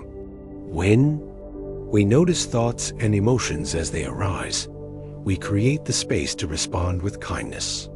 When we practice kindness, we deepen our awareness. Together, these practices stabilize the mind, soften the heart, and transform suffering into wisdom. Finally, consider the long-term effect of an open heart. Relationships improve. Stress diminishes. Empathy becomes natural. Decisions are guided by clarity rather than reactivity. Joy, gratitude, and contentment arise more easily. The inner life, once turbulent and restless, becomes a space of calm, understanding, and freedom. And in this state, the heart can meet the world fully, without fear, without clinging, without resistance. The art of loving kindness is not abstract. It is a practical, transformative skill. It begins with oneself, extends to loved ones, radiates to strangers, and even touches those we find difficult. It softens suffering, strengthens resilience, and deepens connection. It is the next step after befriending the mind away to carry the inner peace. Discovered through mindfulness into the wider world. In the next section, we will explore the final transformative step, embracing change, letting go of attachment, and dancing with the impermanence that underlies all life. This practice of release will unlock a freedom even deeper than mindfulness or loving kindness alone, allowing the heart to move gracefully through the ever-changing landscape of existence. As the heart opens through loving kindness, it begins to notice the impermanence of all things. Every relationship, every possession, every success, every moment is temporary. In the past, this truth may have felt threatening, even painful. We cling desperately to people, outcomes, and experiences, trying to freeze them in place. Yet the heart trained in compassion begins to see impermanence not as a loss, but as a natural rhythm of life. Imagine holding a flower. Its colors are vivid, its fragrance sweet. For a moment, you savor its beauty. Soon, the petals fade. If you cling to the bloom, trying to hold it forever, you experience disappointment. If instead, you appreciate it fully while it lasts, gratitude arises. The impermanence does not diminish its beauty, it enhances it. The awareness of transience deepens your capacity to love and appreciate each moment. Loving kindness, coupled with mindfulness, allows the heart to move gracefully with this. Impermanence. When change occurs, relationships evolve, health shifts, jobs end, the mind may resist. Anxiety and regret flare. Yet the open heart does not resist. It observes, acknowledges, and offers compassion to oneself, to others, and even to the circumstances that seem painful. This does not remove difficulty, but it transforms suffering into acceptance and insight. A parent watches a child grow, knowing that time moves inexorably forward. Clinging to moments of innocence only produces anxiety, but an open heart, aware of impermanence, cherishes the present while letting go of the illusion of control. Each stage of life is embraced fully, without grasping or fear. Love deepens, precisely because it does not seek to trap what must change. This principle also applies to success and failure. The promotion, the award, the recognition, they will not last forever. Clinging to them creates stress and fear. But when the heart is trained in loving kindness, achievements are appreciated without obsession, and setbacks are met with compassion. You no longer define your worth by external events. Peace arises from within, independent of circumstance. In relationships, this practice allows for true freedom and generosity. Consider the modern professional who struggles with a difficult colleague. If attachment dominates the heart, every interaction becomes a source of stress. But if the heart is open, every moment becomes an opportunity for understanding. The colleague's flaws no longer provoke anger, they become opportunities to exercise patience and empathy. The mind remains steady, the heart remains soft, and communication flows with less friction. Even grief, one of life's most profound challenges, can be approached through loving kindness. When someone passes away, the pain is intense and natural. Yet the heart trained in compassion learns to honor the loss while releasing attachment. Instead of being consumed by regret or clinging to what is gone, the practitioner acknowledges the impermanence of life, cherishes memories, and extends goodwill. May they be safe. May they be at peace. May I carry their memory with love. In this way, grief transforms from paralysis into a living expression of love and presence. The heart also learns to embrace uncertainty. Modern life is filled with unpredictability, economic shifts, health crises, social changes. Anxiety arises when the mind clings to certainty. But the heart trained in loving kindness meets uncertainty with flexibility and grace. Awareness remains calm. Compassion remains steady. Even in chaos, a sense of centeredness prevails. The practice of loving kindness also strengthens resilience. Life's storms no longer sweep the practitioner into despair. When criticism arises, when failure occurs, when expectations are unmet, the heart responds not with resistance or blame, but with understanding and presence. Each challenge becomes an opportunity to deepen the practice. Each difficulty becomes a teacher, revealing where attachment or aversion still linger. Consider the metaphor of the ocean. Waves rise and fall. Storms rage, winds howl, currents pull in unpredictable directions. The surface may appear chaotic, but beneath lies vast, unshakable depth. This is the open heart. Turbulence appears, yet the essential nature remains calm and spacious. Mindfulness and loving kindness are the anchor, the awareness that allows the heart to navigate the waves without being swept away. The open heart also transforms perception of others. Once practiced, one begins to notice the shared humanity in everyone, friends, strangers, adversaries.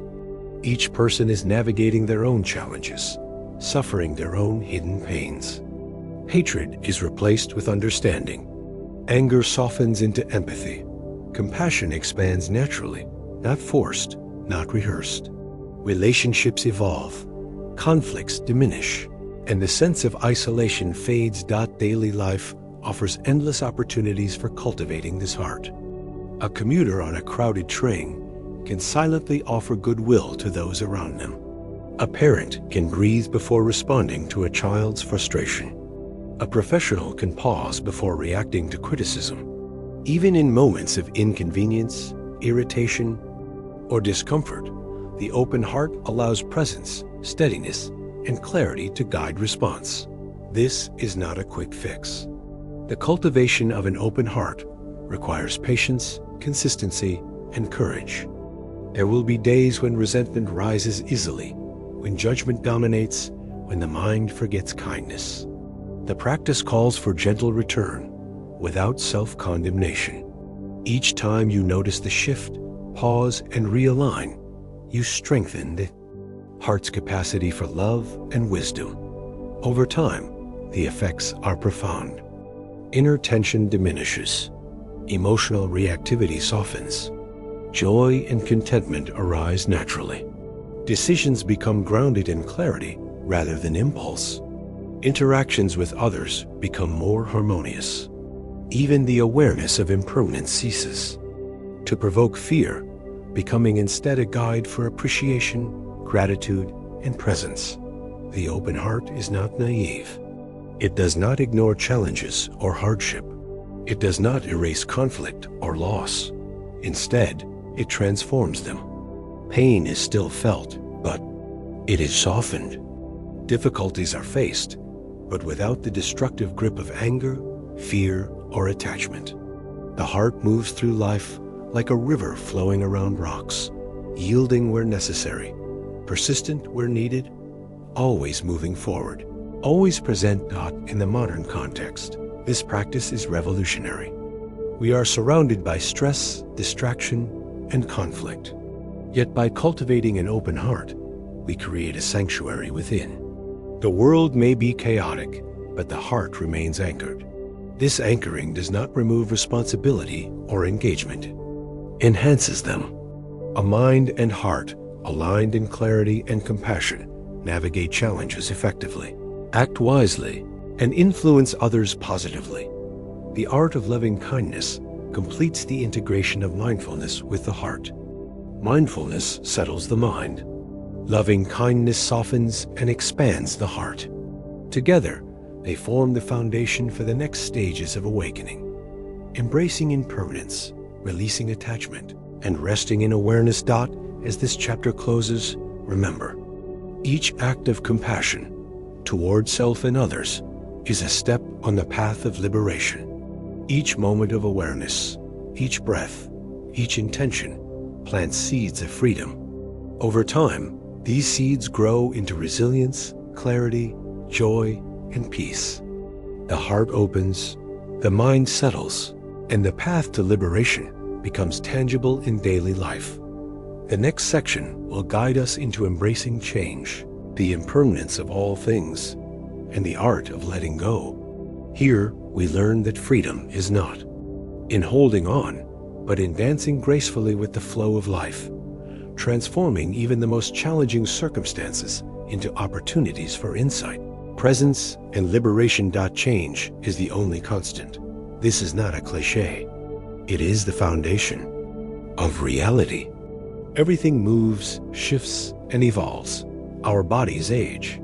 Our relationships grow and fade. Circumstances fluctuate. Emotions rise and fall like waves. And yet, we cling, we resist. We fight against the flow, believing that stability is possible, that permanence is achievable. It is here, in this resistance, that suffering grows. The young seeker understood this deeply. Throughout his journey, he observed the impermanence of life. The palace that once sheltered him could not protect him. Youth gave way to age. Joy and pleasure faded into stillness. The realization was not depressing. It was liberating. For if everything changes and nothing can be held forever, then the source of peace cannot be outside us. The source of peace is within. To embrace change is to dance with life rather than battle it. Imagine a dancer moving across the stage. Each step responds to the music, flowing with rhythm, bending with tempo. The dancer does not fight the melody, does not force. the beat. Instead, the body and music become one. Life is like this dance. The more we resist change, the more we stumble. The more we move with it, the more graceful and free we become. Modern life makes this dance difficult. We strive for control. We hoard security. We resist endings, cling to possessions, relationships, and outcomes. Social media shows curated lives, creating illusions of permanence. Work pressures demand consistent output. Expectations, both internal and external, push us to hold fast, to freeze life in place. The result is anxiety, disappointment, and exhaustion. Yet impermanence is not our enemy. Recognizing that everything is temporary allows us to let go without fear. The cherry tree illustrates this beautifully. In spring, it blossoms in radiant pink. In autumn, the leaves fall gracefully. The tree does not cling to the petals or resist the changing seasons. It trusts the rhythm of life. In observing this, we learn a powerful lesson. Letting go is not loss. It is alignment with the natural order. Consider a modern example: a professional who loses a job.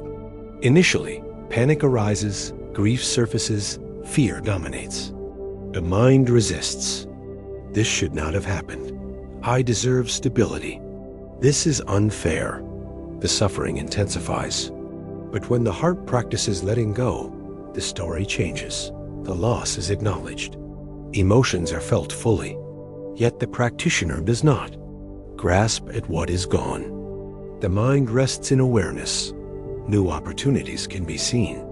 Space for creativity and growth appears.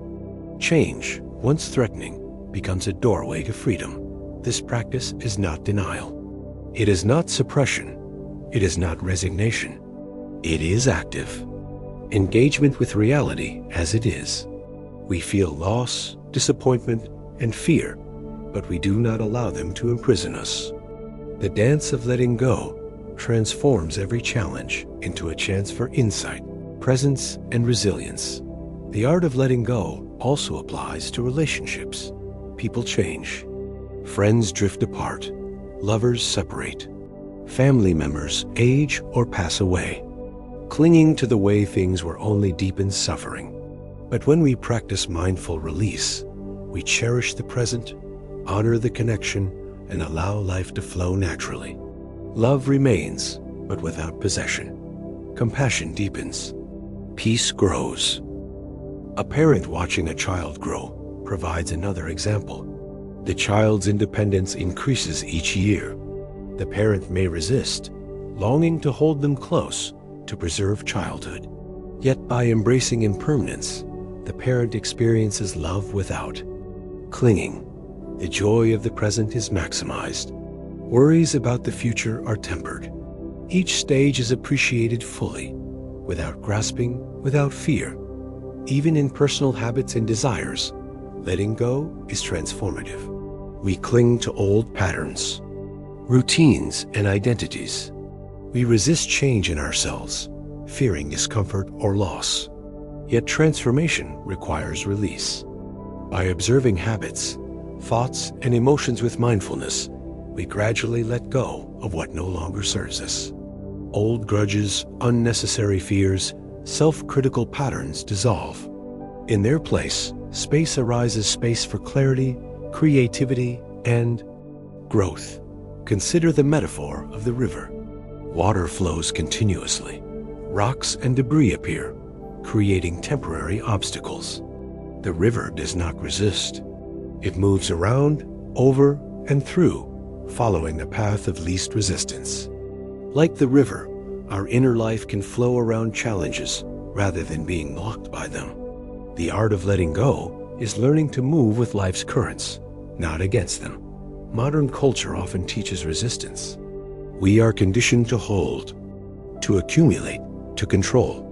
Yet the freedom revealed through impermanence is countercultural. It shows that attachment is optional. Release is possible. Peace does not require external stability. It emerges when we meet change with awareness, openness, and grace. The practice of letting go begins with observation. Notice what you are holding tightly. Where is there resistance? What thoughts, emotions, or attachments dominate your mind? Breathe. Acknowledge their presence. Then, with intention, release. You do not abandon responsibility or care. You simply stop forcing the impossible. You stop fighting reality. You allow life to move. This process is gentle. It is gradual. Like loosening a knot, it takes time, patience, and attention. Some attachments dissolve quickly. Others take years. The mind will resist. Old fears and cravings may surface repeatedly. But each time, the practice calls you back to presence, to awareness, to trust in the natural flow. Letting go also fosters deep gratitude. When we stop clinging, we can fully appreciate what is present. Each moment becomes precious because it is fleeting. Each encounter, each breath, each experience is seen clearly without taking it for granted. The sweetness of life is enhanced precisely because it is impermanent. The young seeker understood this. Beyond the extremes, beyond the golden cage, beyond indulgence and denial, he discovered the beauty of life in constant motion. By embracing change, he was free. Joy arose naturally. Compassion flowed effortlessly. Peace, once elusive, became a constant companion. In practical modern terms, we can integrate this into daily life. When a conversation becomes heated, notice the emotions, breathe, and release the need to control the outcome. When plans shift unexpectedly, observe frustration and let it go, adapting to reality. When old regrets surface, acknowledge them and allow them to pass without judgment. Each moment of release strengthens the heart, frees the mind, and deepens resilience. Letting go is also intimately connected to forgiveness. Holding on to resentment or anger binds us to the past. By practicing release, we free ourselves from these chains. Forgiveness is not condoning harm. It is liberating ourselves. The heart opens, the mind clears, and energy previously tied to suffering becomes available for joy, creativity, and connection. Even when facing uncertainty, letting go creates space for courage. Fear thrives in attachment. When we release the illusion of permanence, we can move forward with trust. Decisions become clearer. Risks become manageable. Life, once threatening, becomes a dance, and we learn to flow with its rhythm. The dance of letting go transforms every area of life: relationships, career, health, emotions, and identity. Clinging to old roles, expectations, or fears creates suffering. Releasing them creates freedom. Each breath, each choice, each observation is a step in the dance. Over time, movement becomes natural. The heart flows with life. The mind rests. In awareness, and freedom becomes lived experience. As this chapter closes, remember, letting go is not passive. It is an active engagement with reality, a conscious choice to meet change with grace. Each moment of release strengthens clarity. Each act of surrender deepens peace. Each step in the dance brings us closer to freedom. The next section will guide us into integrating all these practices into daily life, the daily monastery, so that the insights gained through mindfulness, loving kindness, and letting go are not theoretical, but lived in every moment, every action, and every interaction. Letting go is a practice of courage as much as it is of compassion. It asks us to face uncertainty without clinging, to meet loss without resisting, and to encounter impermanence without fear. In our modern lives, it is easy to mistake security for attachment. We cling to jobs, relationships, routines, even identities, as if their permanence could shield us from life's inevitable changes. Yet the more tightly we hold, the more fragile we become. Consider a young professional who has built a career with immense dedication. A promotion a raise, recognition, all bring temporary satisfaction. Yet change is inevitable. A reorganization, a market shift, a competitor's rise. The mind resists, projecting fear and loss. Anxiety surges. Stress accumulates. But if the heart is trained in letting go, a remarkable shift occurs. The professional acknowledges the change, observes the reactions of the mind, and releases attachment. Two outcomes. The result is not indifference, but clarity. Decisions are made with composure. Creativity flourishes. Energy previously consumed by fear is freed. This is the paradox of letting go. Freedom does not come from control. It comes from release. The more we release, the lighter we become. The more we surrender to the flow of life, the more fully we can act, love, and create. Paradoxically, relinquishing attachment does not impoverish life, it enriches it. Joy is deeper, connection more authentic, and peace more resilient. A parent watching a child grow faces the same challenge. Every stage of development brings joy and anxiety. The desire to protect, to hold, to control if clung to creates suffering. The practice of letting go allows the parent to love fully without suffocating. Boundaries remain, guidance is offered, but the grip is loosened. The child learns, grows, and the parent experiences a profound freedom that comes from alignment with the natural rhythm of life. Letting go also applies to emotions. Anger, fear, regret, jealousy, these arise naturally. Resistance to them intensifies suffering. Mindfulness allows observation. Loving kindness softens the heart. Letting go completes the circle. Emotions are experienced without being consumed. They pass like clouds across the sky of awareness. The storm may rage, but the sky itself remains clear in relationships. This practice transforms conflict. A partner may disappoint, a friend may betray, a family member may oppose. Clinging to expectation and attachment only amplifies suffering. By observing, offering kindness, and releasing the need for permanence, interactions shift. Patience arises. Understanding deepens. Communication becomes clear rather than reactive. Relationships survive and thrive in the light of non-attachment. Even personal identity is subject to impermanence. We cling to roles, professional, parental, cultural, or personal identities as if they define the self permanently. Yet all identities are transient, shaped by circumstance and time. Letting go does not dissolve the self, it frees it. We act with authenticity, no longer imprisoned by expectation or rigid self-definition. The self becomes fluid, resilient, and adaptive, able to engage fully with life as it unfolds. Consider illness or physical change. Bodies age, health fluctuates, capacities diminish. Clinging to former vitality or resisting the present intensifies. Suffering, letting go, allows acceptance without resignation. We care for the body, honor its limits, and adapt with grace. The mind and heart remain free, even as circumstances shift. Peace emerges from the balance between effort and surrender, action and acceptance. The practice of letting go also nurtures gratitude. When we stop grasping, each moment becomes precious. Impermanence heightens appreciation. The fleeting nature of beauty, connection, and joy reminds us to savor life fully. A sunset, a smile, a shared meal, a moment of silence, these experiences gain depth because we understand their transitory nature. The heart that lets go is also the heart that sees fully, loves fully, and celebrates fully.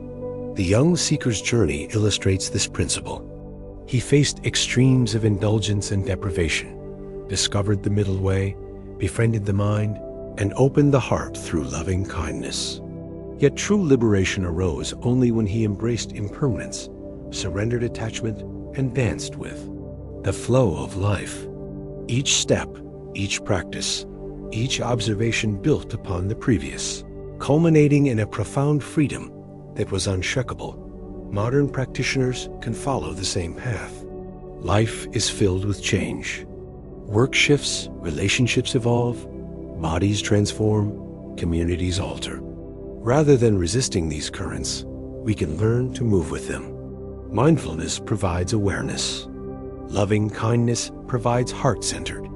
Grounding, letting go, provides the flow. Together, they create a life that is resilient, joyful, and free. A practical example. You receive news that disrupts your plans, perhaps a canceled event, a financial setback, or a sudden change in circumstances. The old pattern is resistance, worry, frustration, self-blame. A new pattern integrates the 3 steps. Notice your thoughts and emotions, mindfulness. Cultivate kindness toward yourself and others involved, loving kindness. And release attachment to the desired outcome, letting go. The situation remains, but your experience of it transforms. You respond with clarity, patience, and creativity, rather than reactivity. The inner freedom becomes evident even amidst external challenges. Letting go is not instantaneous. It is iterative, cumulative, and gentle. Each practice builds upon the last. Each observation, each act of kindness, each release strengthens the capacity to navigate life with equanimity.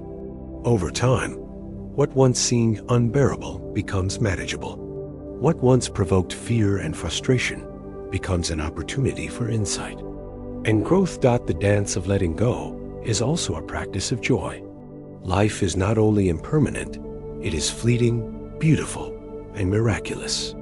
By releasing attachment, we allow ourselves to celebrate this beauty fully. Every connection, every achievement, every moment of presence becomes precious. The heart experiences the richness of life without being imprisoned by expectation or fear. The metaphor of the river returns. Water flows, rocks appear, currents shift. The river does not resist. It moves with grace, bending where necessary, finding its path, embracing the journey. Life, like the river, is a dance of impermanence. Letting go allows us to move with the currents rather than against them, discovering freedom and fluidity in every moment.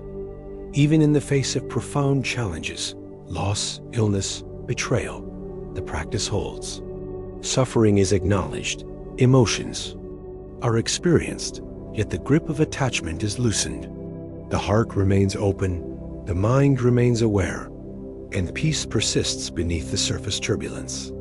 Liberation is not the absence of difficulty, but the ability to move through difficulty without being enslaved by it. By integrating mindfulness, loving kindness, and letting go, we cultivate a complete approach to life. The mind is observed, the heart is expanded, and attachment is released. Challenges are not obstacles but teachers. Change is not a threat but an invitation. Life becomes a dance, not a prison. As this chapter closes, remember, each moment of letting go is a step toward freedom. Each breath, each pause, each gentle release transforms the inner landscape. Change becomes a partner rather than an enemy. Life, with all its impermanence, becomes an opportunity for presence, joy, and liberation. The next section will guide us in integrating all these practices into daily life. The daily monastery, where the lessons of mindfulness, loving kindness, and impermanence are applied continuously, transforming ordinary routines into a living laboratory of awakening. True awakening is not found in escaping the world.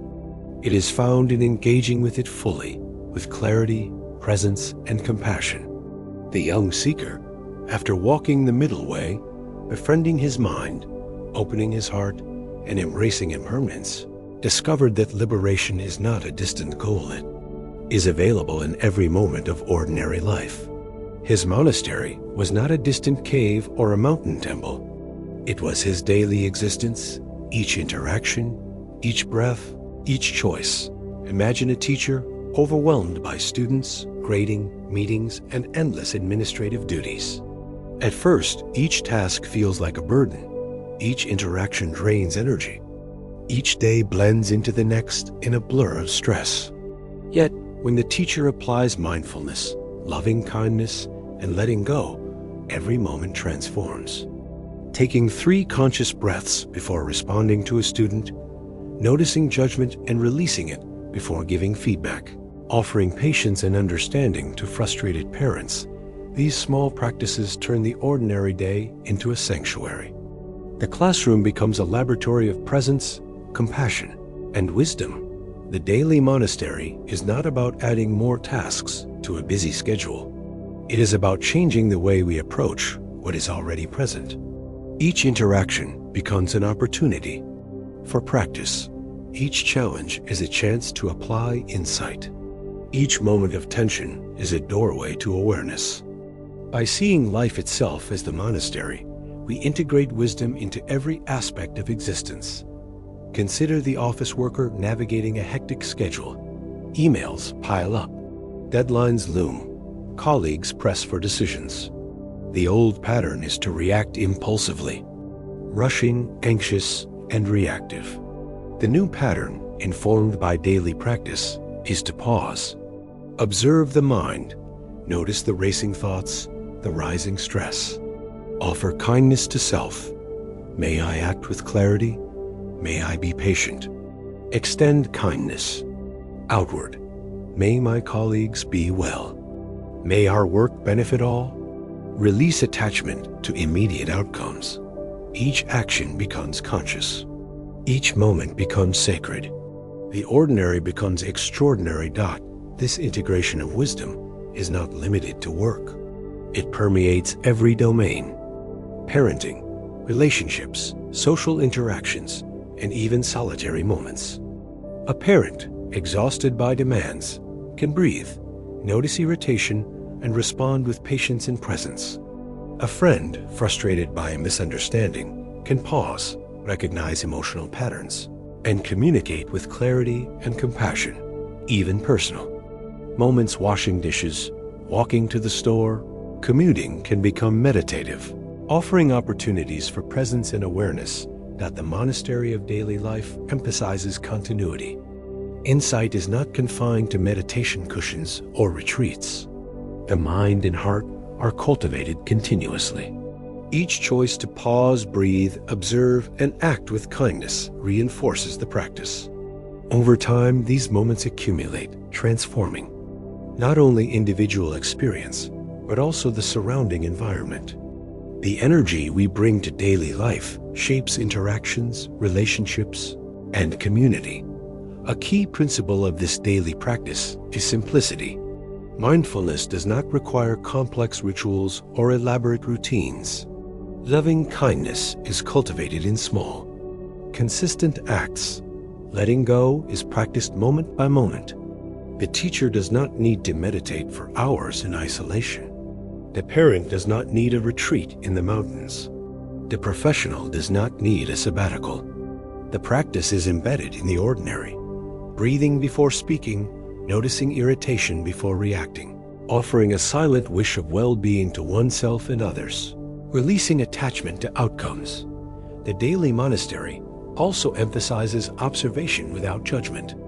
The mind will wander, emotions will flare, thoughts will arise and pass.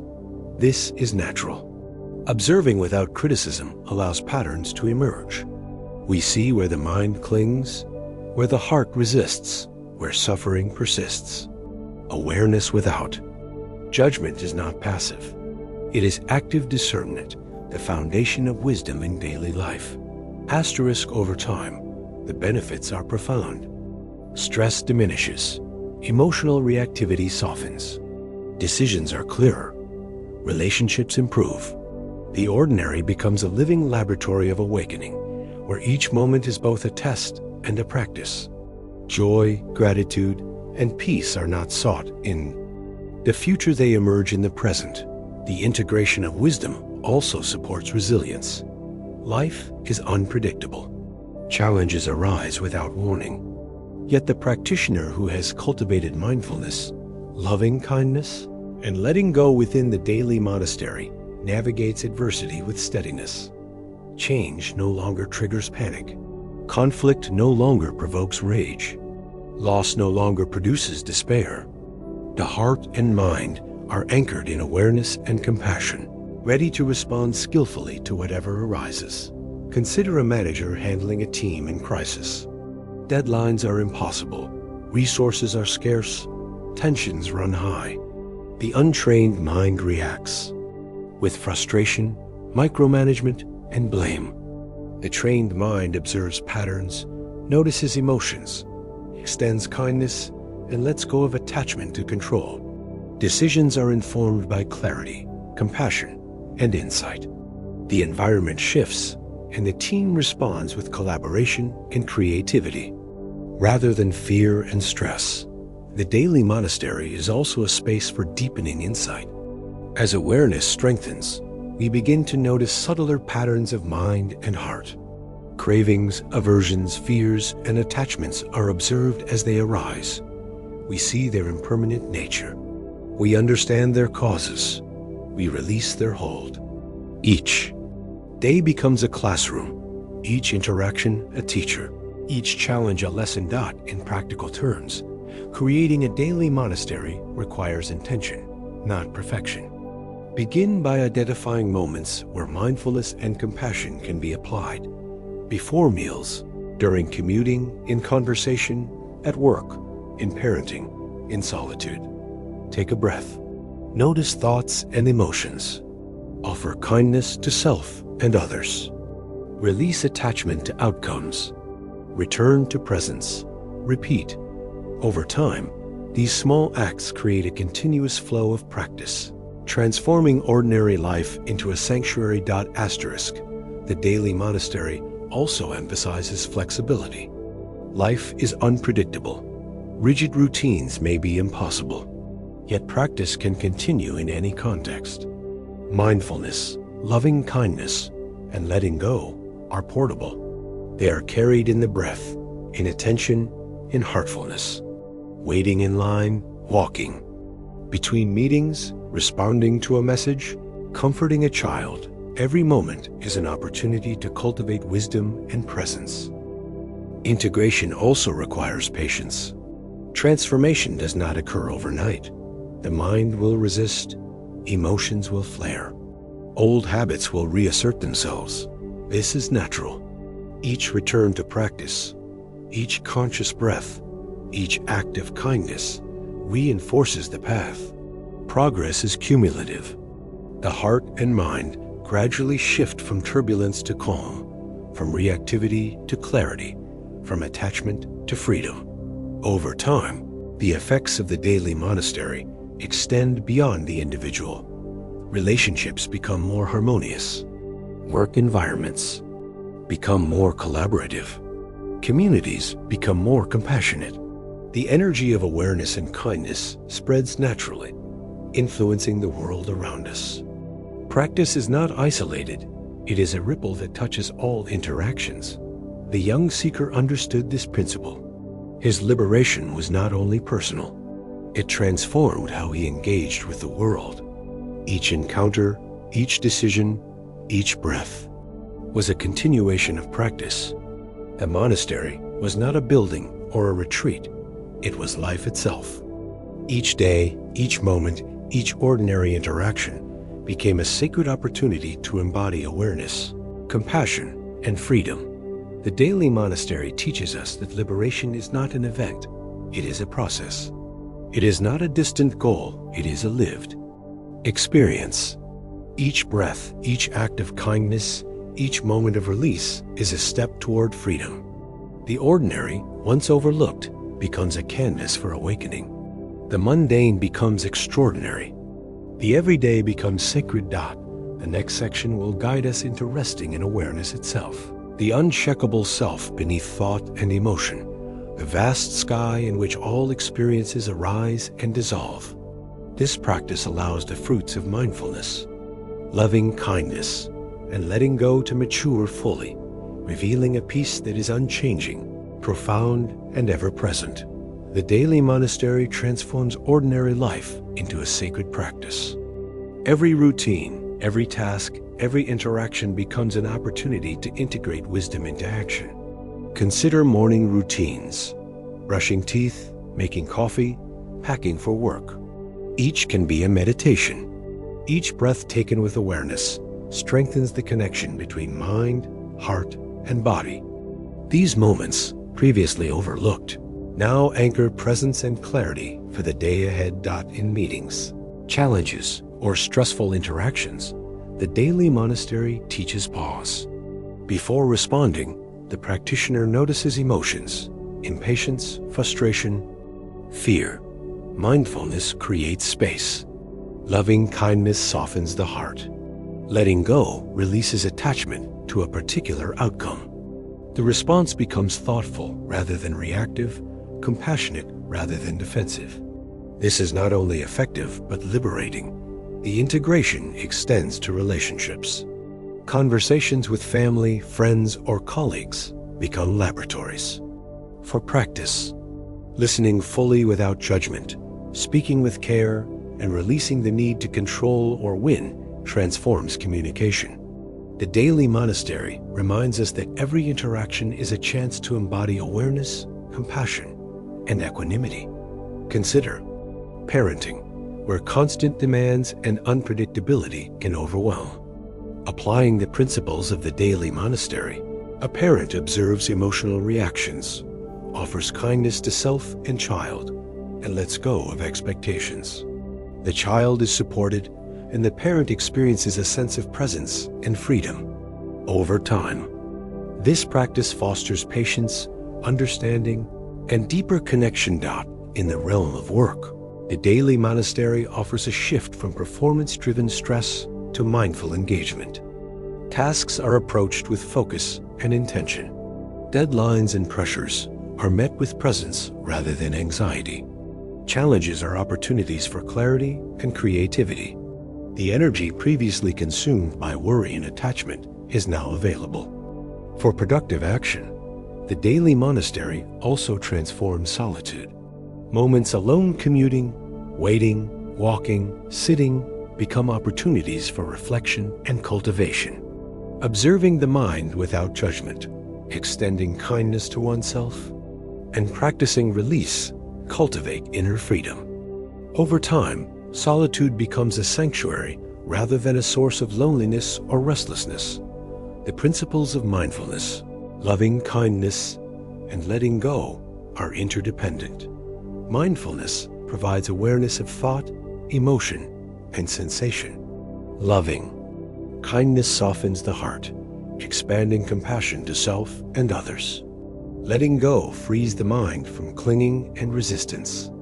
Together, these practices create an inner ecosystem of clarity, calm, and resilience. Modern life challenges integration. Notifications, social media, and constant connectivity fragment attention. Work and personal demands press continuously. Yet the daily monastery teaches presence within chaos. Awareness is portable. Kindness is practiced in micro moments. Release is applied to expectations and desires. Even brief pauses cultivate the inner sanctuary. The transformation is cumulative. Each breath, each act of kindness, each moment of letting go builds resilience. The mind becomes steady. The heart expands. Emotional turbulence diminishes. Stress is met with calm, and challenges are approached with clarity.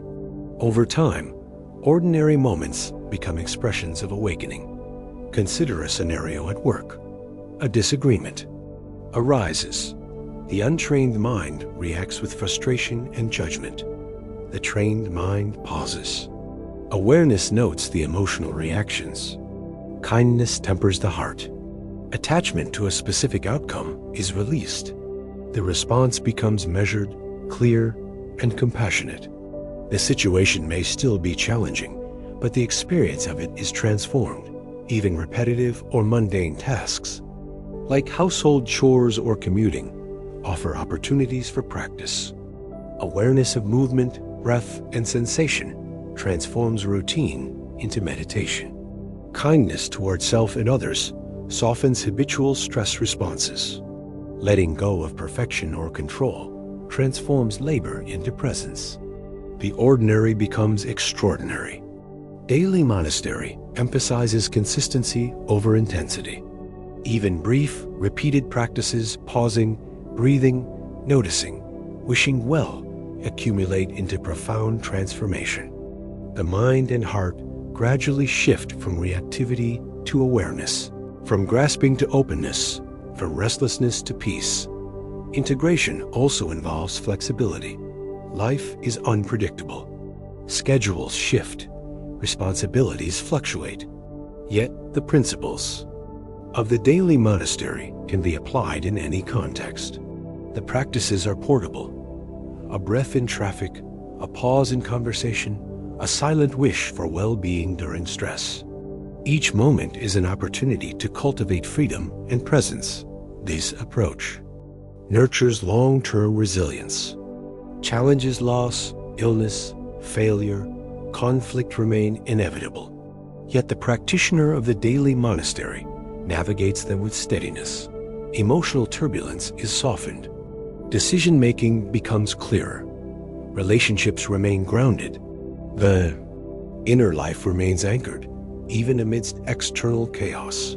The daily monastery is also a source of joy. By integrating mindfulness, loving kindness, and letting go into everyday life, we notice subtle beauties, small moments of connection, and fleeting pleasures that would otherwise go unnoticed. The ordinary transforms into a canvas for presence, appreciation, and gratitude. Consider a simple walk. Previously, the mind may have been distracted planning, worrying, or ruminating. Through the daily monastery, the practitioner walks with awareness. Breathing is observed, footsteps are felt, surroundings are noticed. Gratitude and compassion arise. The walk becomes a meditation. Each step is a practice. Each moment is alive. Over time, the daily monastery becomes a foundation for profound insight. Patterns of thought and emotion are observed. Attachment and aversion are softened. The mind becomes steady. The heart becomes open.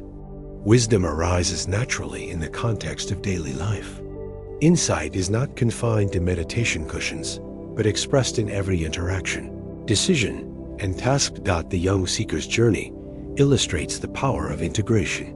By cultivating mindfulness, loving kindness, and letting go, he transformed ordinary life into a continuous practice of awakening.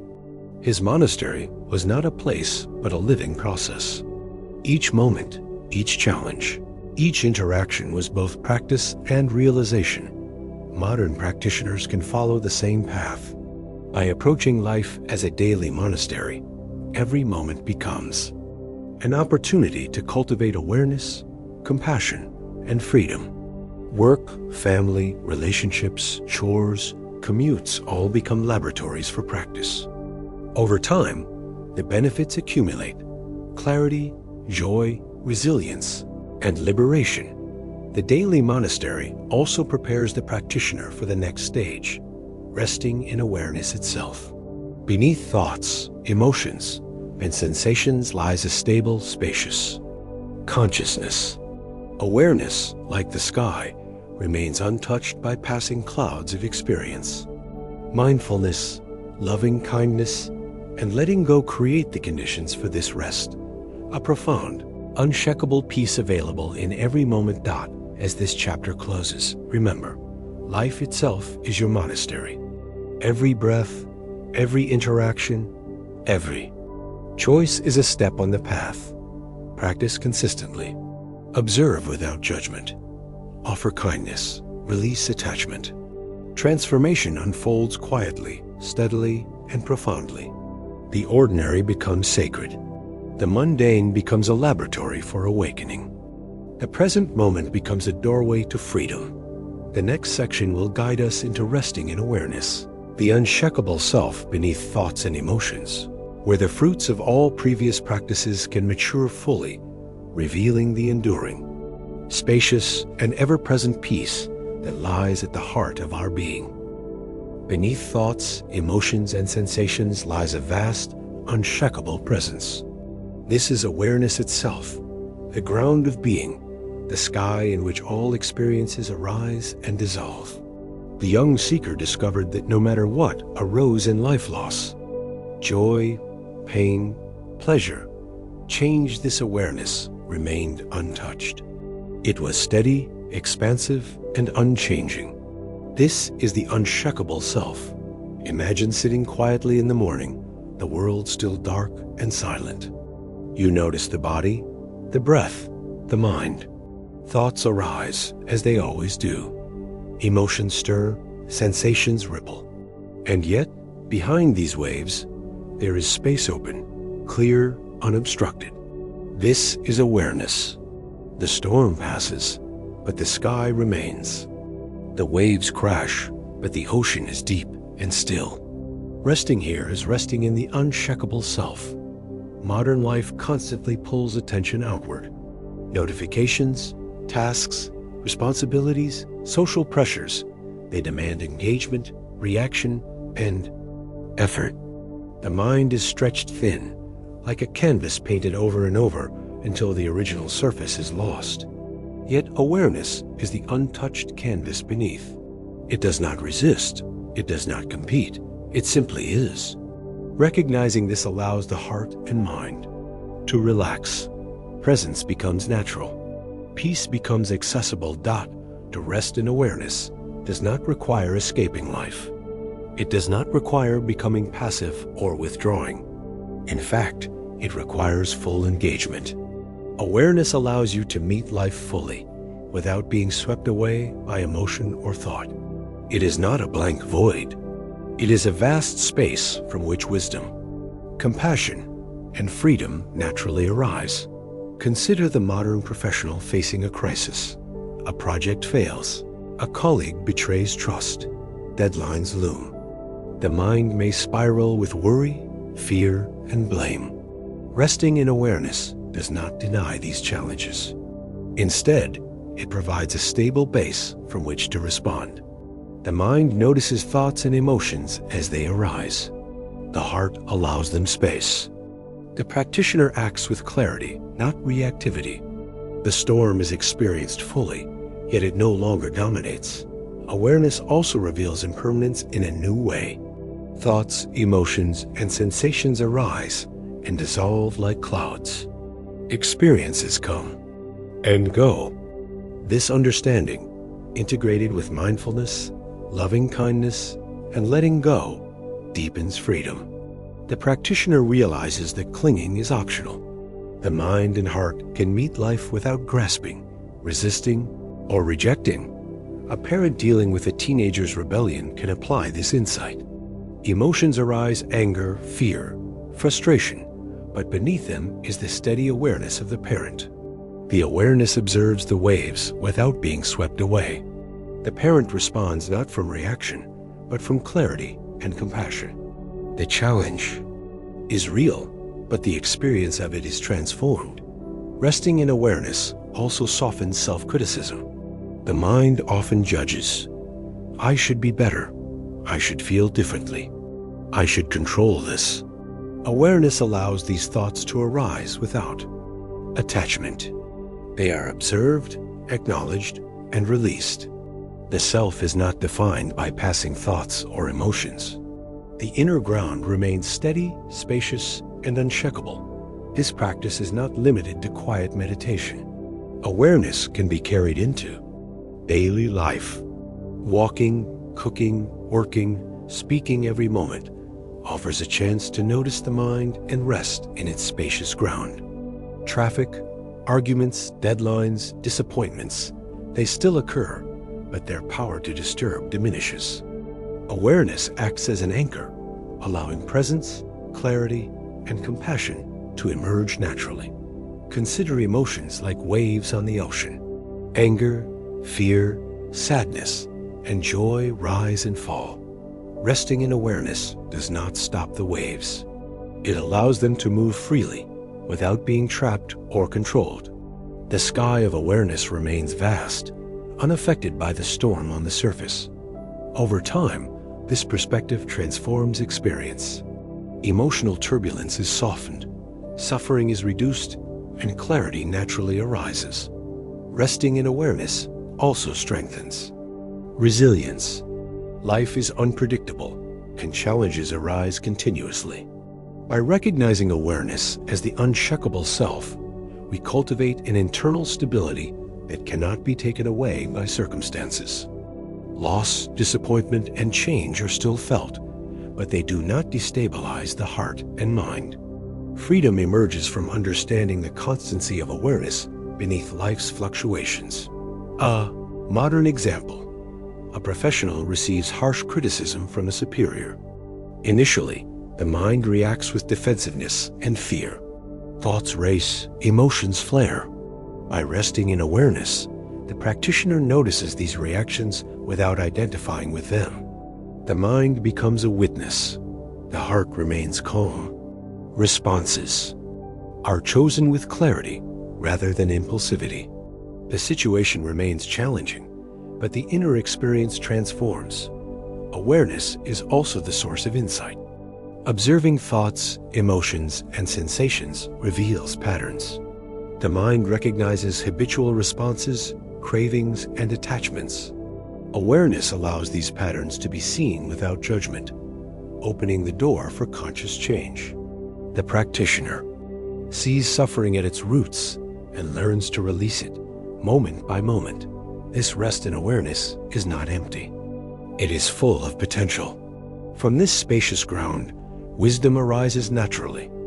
Compassion flows effortlessly. Presence becomes continuous rather than occasional. Life is not denied or rejected. It is experienced fully, yet without grasping or aversion. The practitioner participates in the world while remaining unshaken at the core. Even in the face of loss or death, awareness remains steady. Grief is felt, sorrow arises, and yet the unshakable self is not destroyed. Emotions move through their natural course. Awareness observes, allowing space for acceptance. Loving kindness softens the heart. Letting go allows release. Freedom persists, independent of circumstance. Modern life continually challenges awareness, with constant input, distractions, and pressures. Yet awareness is always present. It is not created or acquired. It is uncovered through practice. Each moment of mindfulness, each act of loving kindness, each conscious release strengthens connection to this inner ground. Over time, resting in awareness becomes natural, habitual, and unshakable. The young seeker's realization beneath the Bodhi tree illustrates the culmination of practice. After leaving extremes, walking the middle way, cultivating mindfulness, extending loving kindness, and embracing impermanence, he rested fully in awareness. Nothing could disturb the calm clarity of his mind. Compassion flowed effortlessly. Wisdom arose naturally. The unshakable self was revealed not as an abstract concept, but as lived experience. Resting in awareness does not end with meditation or reflection. It extends into action, speech, and thought. Decisions are informed by clarity, not reaction. Relationships are guided by compassion, not ego. Life, with all its impermanence and unpredictability, is met with grace. The practitioner moves through the world like the river, flowing, adaptable, steady, and free. The practice of awareness also reveals the interconnectedness of all things.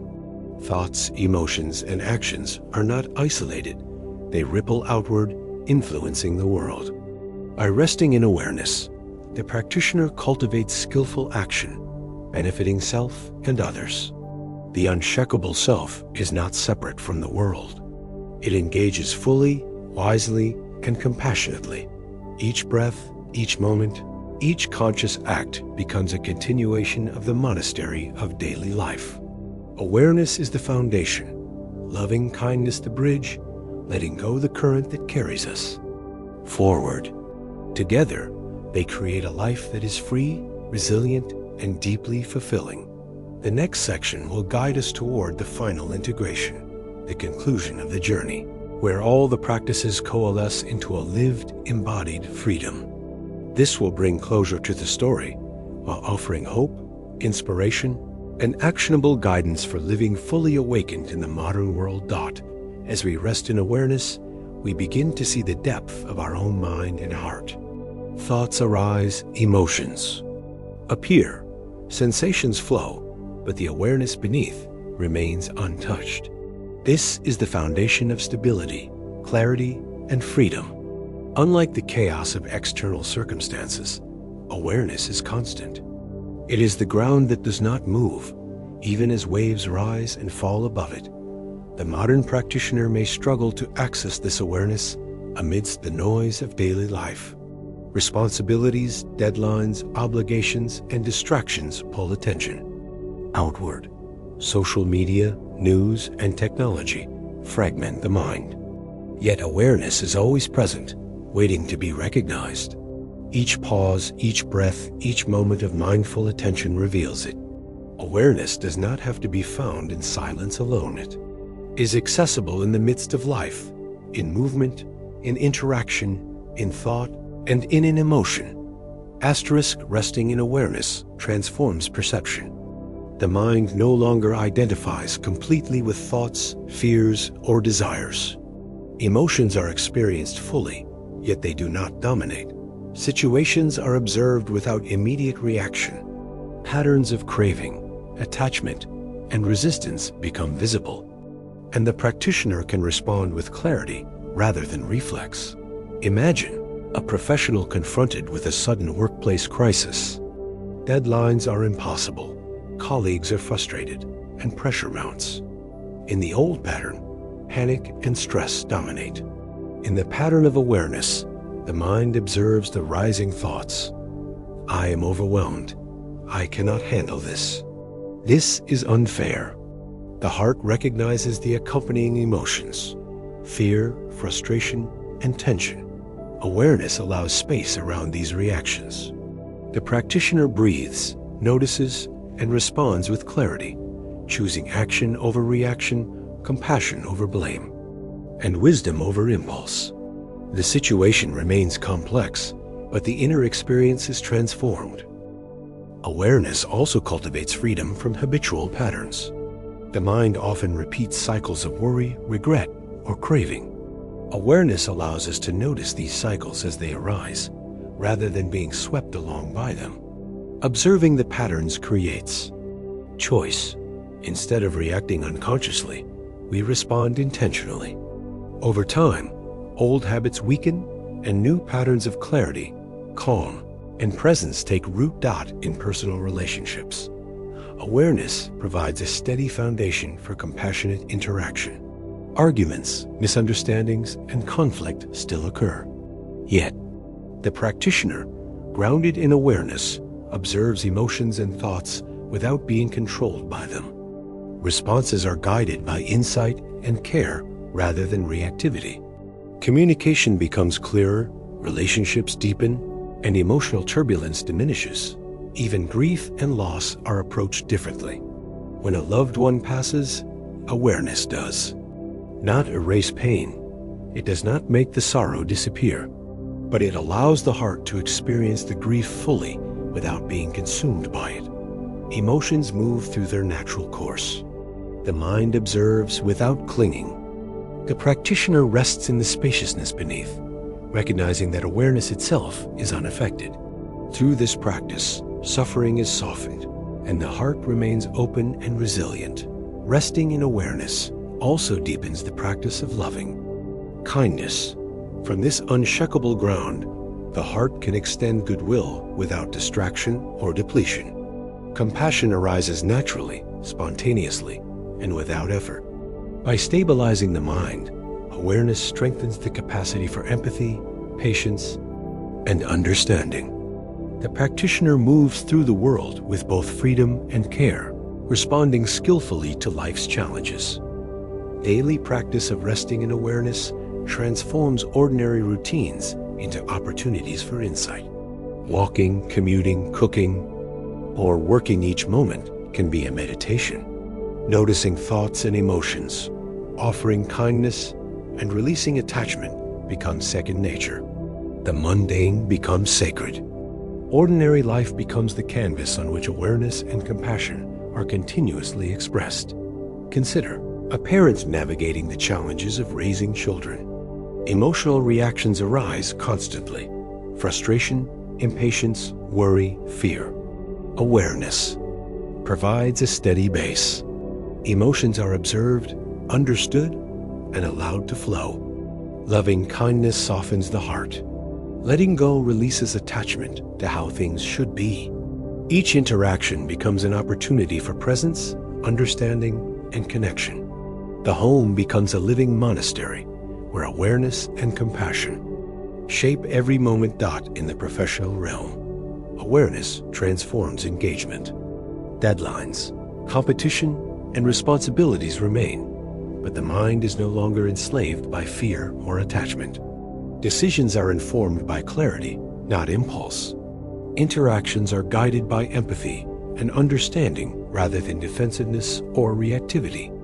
Performance is improved not through stress and effort alone, but through presence, insight, and balance. Resting in awareness also strengthens emotional resilience. Life's inevitable challenges, loss, illness, setbacks, disappointment, no longer shape the foundation. Awareness provides a stable reference point. The heart remains open. The mind is steady. Responses are measured, compassionate, and wise. The practitioner moves through life with confidence, grace, and freedom. Over time, awareness reveals the interconnectedness of all things. Thoughts, emotions, and actions are not isolated. They ripple outward, influencing the world. By resting in awareness, the practitioner cultivates skillful action. Freedom is not solitary. It engages fully with life, benefiting self and others. The unshakable self is not detached or passive. It acts, communicates, and participates in the world with clarity, compassion, and insight. Even in moments of great difficulty, resting in awareness provides sanctuary. Pain, fear, and loss are felt, acknowledged, and processed. Yet the mind and heart are not consumed. The practitioner experiences life fully, yet remains free. The waves of circumstance pass, but the ocean of awareness remains. The storm is witnessed, but it does not destroy the ground beneath. Modern life constantly challenges the ability to remain in awareness. Distractions, responsibilities, social pressures, and internal narratives all pull attention outward. Yet awareness is always accessible. Each pause, each breath, each act of conscious attention reconnects with this unshakable foundation. The mind settles. The heart opens. Freedom emerges naturally. The young seeker's awakening illustrates the culmination of the path. After walking the middle way, cultivating mindfulness, practicing loving kindness, embracing impermanence, and letting go, he rested fully in awareness. The mind was calm, the heart was open, and clarity was complete. He engaged with life fully, yet remained unshaken. Insight, compassion, and freedom were no longer goals, they were lived reality. Modern practitioner can follow the same path. Each moment of mindfulness strengthens awareness. Each act of kindness softens the heart. Each release deepens freedom. Over time, awareness becomes a stable ground beneath every experience. Life, with all its changes, challenges, and opportunities, can be met fully, wisely, and with joy. The final integration of all practices: mindfulness, loving kindness, letting go, and resting in awareness, creates a living, breathing liberation. The practitioner's daily life becomes the monastery. Ordinary moments become sacred practice. Every interaction, thought, and choice embodies insight, compassion, and freedom. The unshakable self is realized not as theory, but as living experience. In the next and final section, we will bring together all 10 parts into a cohesive conclusion, summarizing the journey, reinforcing hope, and guiding the listener toward taking practical, mindful, compassionate steps into everyday life, completing the narrative arc from longing to liberation. Awakening is not a distant event.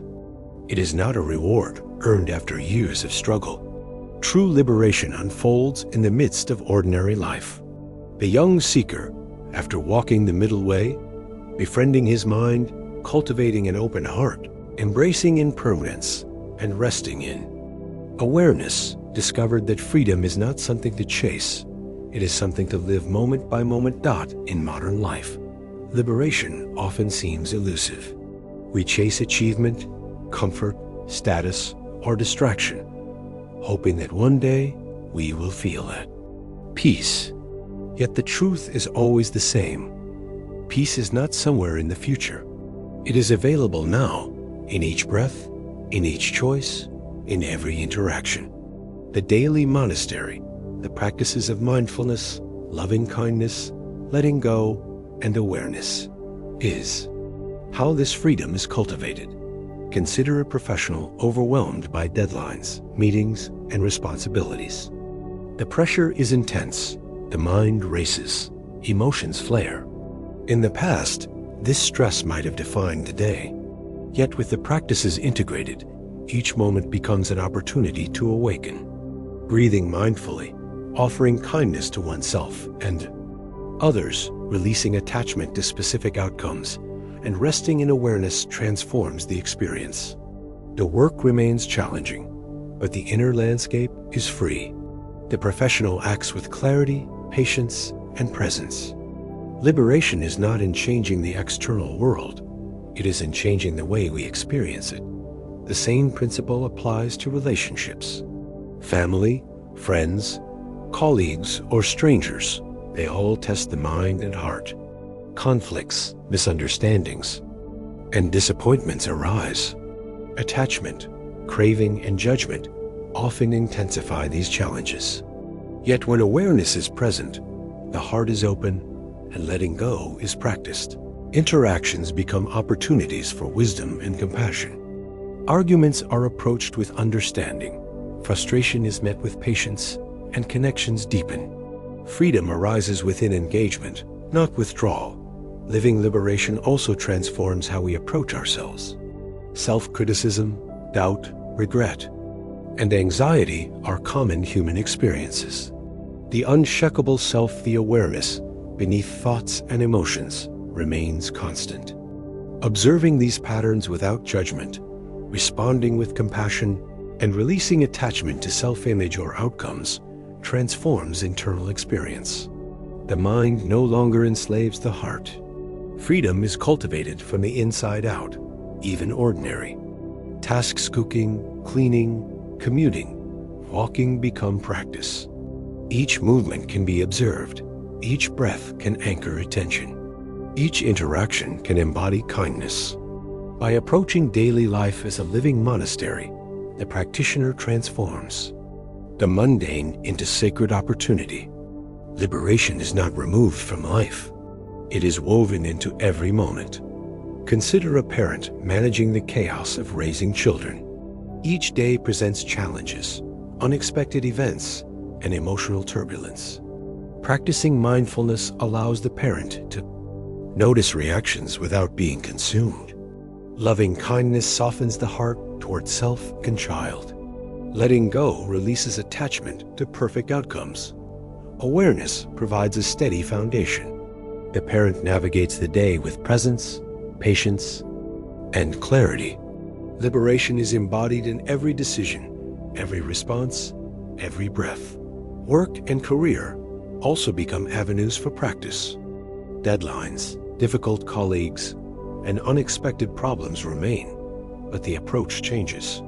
Awareness provides perspective. Kindness softens interactions. Letting go reduces anxiety over outcomes. Decisions are made skillfully. The mind and heart remain balanced. Stress is experienced without being destructive. Life becomes a continuous laboratory for liberation. Even in moments of loss, grief, or disappointment, liberation is possible. Emotions are experienced fully without being consumed. Awareness anchors the practitioner. Compassion for self and others provides support. Release of attachment to how things should be allows acceptance. In this space, suffering softens. The heart remains open. The mind remains steady. Peace is not distant, it is immediate. The practices of mindfulness, loving kindness, letting go, and awareness are mutually reinforcing. Mindfulness cultivates clarity of mind. Loving kindness expands the heart. Letting go frees attachment. Awareness provides the unshakable foundation. Together, they create a life in which liberation is not separate from daily experience, but is lived moment by moment. Consider a challenging day at work. A project fails. A colleague is critical, and unexpected demands arise. The untrained mind reacts with stress, fear, and frustration. The practitioner, living liberation, pauses, observes thoughts and emotions, offers kindness, releases attachment to outcomes, acts from clarity and compassion. The day remains full of challenges, but the inner experience transforms. The practitioner moves through life with freedom and grace. In relationships, liberation manifests as patience, empathy, and clear communication. Conflicts are approached with understanding rather than reaction. Emotional triggers are observed without identification. Love and connection are deepened by the absence of attachment and the presence of awareness. Interactions that once caused suffering now become opportunities to embody freedom. Living liberation also reshapes how we perceive challenges. Failure, disappointment, and adversity are no longer threats but teachers. Awareness provides perspective. Loving kindness nurtures the heart. Letting go releases the grip of fear and resistance. Mind and heart respond skillfully. Each challenge strengthens resilience, clarity, and compassion. Even personal growth and ambition are transformed. The practitioner no longer chases achievement out of fear or desire. Goals are approached with intention, presence, and joy. Success is appreciated fully without clinging. Setbacks are acknowledged without despair. Liberation is present in effort and outcome alike. Life becomes a flow of skillful action, insight, and compassion. The young seeker's journey illustrates the culmination of these practices. From the golden cage of indulgence to the extremes of asceticism. Through the middle way, mindfulness, loving kindness, letting go, and resting in awareness. He discovered that liberation is not a distant goal, but a living reality. Every moment of life, ordinary or extraordinary, is an opportunity to embody freedom. Modern practitioners can follow this path. Every breath, every task, every interaction becomes practice. Awareness, kindness, release, and presence are applied continuously. Over time, these practices accumulate, creating resilience, clarity, peace, and joy. Liberation is not theoretical. It is lived in daily life. The daily monastery, resting in awareness and embracing impermanence, all converge in this living liberation. The ordinary becomes sacred.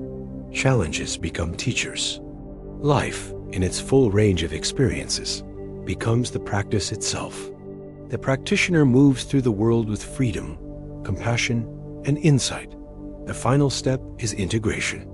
Practices must be continuous, applied moment by moment. Mindfulness grounds the practitioner in clarity. Loving kindness nurtures the heart. Letting go frees attachment. Awareness provides stability. The result is a life of flowing freedom, engaged, compassionate, and awake. The next section will complete this journey, summarizing the insights, reinforcing hope, and guiding the listener to continue applying these principles in every aspect of life, bringing closure to the story and offering inspiration for a fully awakened existence. Integration is the final step in living liberation. All practices mindfulness, loving kindness, letting go, and resting in awareness come together to form a continuous, flowing approach to life. Liberation is not a goal to be reached tomorrow. It is a reality to be experienced today. Every breath, every thought, every action can embody freedom, clarity, and compassion. Consider your morning routine. Instead of rushing through, notice each movement. Feel the body as you rise, the breath as you inhale, the sensations as you shower or prepare your day. Each act becomes a meditation. Awareness anchors you. Loving kindness softens the heart toward yourself and those you will encounter. Letting go releases attachment to how the morning should be. What was once mundane becomes sacred. Your day begins in presence, not in reaction. At work, liberation transforms engagement. Deadlines, tasks, and responsibilities remain, but stress does not dominate. Each action is deliberate, informed by awareness. Challenges are met with clarity. Interactions are guided by compassion. Even mistakes become opportunities for insight. Life is not without difficulty, but suffering is diminished. The practitioner is free within the flow of experience. Relationships are transformed in the same way. Friends, family, colleagues, every interaction is an opportunity to embody practice. Listening with presence, speaking with kindness, responding with clarity instead of reaction. These choices cultivate trust, connection, and joy. Emotional turbulence is softened. Conflicts become opportunities for growth and understanding. The heart opens, the mind steadies, and liberation is lived in the midst of daily engagement. Even moments of disappointment or loss can be met with liberation. Grief, fear, anger, and frustration are acknowledged fully. Awareness observes. Loving kindness nurtures. Letting go releases unnecessary clinging. The mind remains steady, the heart remains open, and presence persists.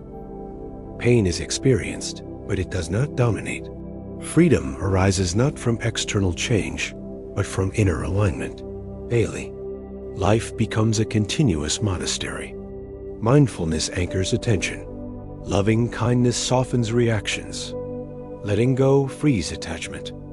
Awareness provides stability. Each breath, each step, each choice is practice. The ordinary becomes extraordinary. The mundane becomes sacred. Life itself becomes a path of awakening. The young seeker's journey illustrates this integration. He moved from indulgence to extreme denial, discovered balance in the middle way, befriended the mind, opened the heart, embraced impermanence, rested in awareness, and finally brought all practices into daily life. Each step built on the last. Each moment of awareness strengthened freedom. Liberation was not a destination. It was lived, moment by moment, in the ordinary fabric of existence. Modern practitioners can follow the same path. The challenges of life work, relationships, responsibilities, change, and uncertainty remain. Yet through continuous practice, the mind stabilizes, the heart expands, and freedom emerges. Awareness allows observation without reaction. Loving kindness transforms relationships and softens suffering. Letting go frees the mind from attachment. Life is experienced fully, awake, and engaged. Even in moments of crisis, liberation is available. The loss of a job, a failed relationship, an unexpected illness, these events are inevitable. Yet the practitioner grounded in awareness responds with clarity. Emotions are observed, acknowledged, and allowed to move through. The heart remains open. The mind remains steady. The storm is experienced fully, but it does not overwhelm. Living liberation also cultivates joy. When the mind is clear, the heart is open and attachment is released. Moments of connection, beauty, and gratitude arise naturally. A conversation with a friend, a walk in nature, a simple meal, each can be fully experienced. Presence amplifies appreciation. Awareness deepens. Gratitude Loving kindness nurtures joy. Letting go allows it to flow without obstruction. In decision-making, liberation transforms perspective. Choices are informed by clarity rather than fear, compassion rather than self-interest, wisdom rather than reactivity. Outcomes are important, but the practitioner is not enslaved by them. Action is skillful, intentional, and grounded in presence. Success and failure are experienced fully, yet neither dominates the inner landscape. The integration of all practices also fosters resilience. Life's challenges are inevitable. Change, loss, and uncertainty will arise.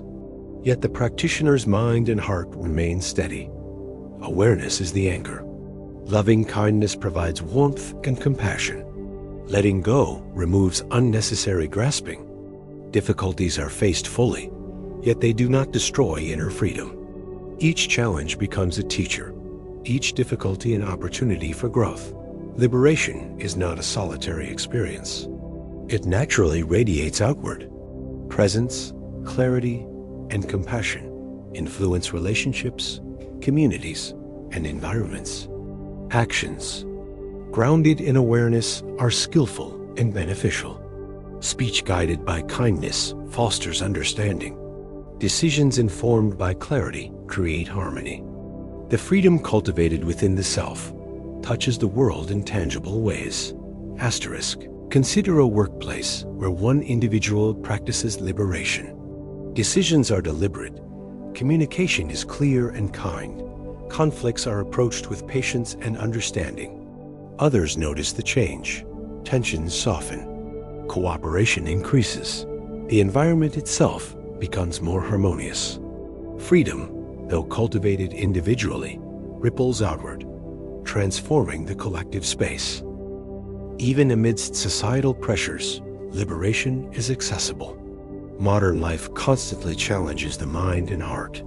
Performance metrics, social expectations, cultural demands, and personal ambitions. Yet the practices of mindfulness, loving kindness, letting go, and awareness provide tools for navigating this complexity. The practitioner moves through life with equanimity, presence, and joy, independent of external validation. The final integration is the embodiment of all lessons learned throughout the journey. Awareness grounds, mindfulness clarifies. Loving kindness opens the heart. Letting go frees attachment. Together, they create a life of continuous awakening. Ordinary tasks, relationships, challenges, and opportunities become expressions of practice. Life is fully engaged yet free from domination by thought, emotion, or craving.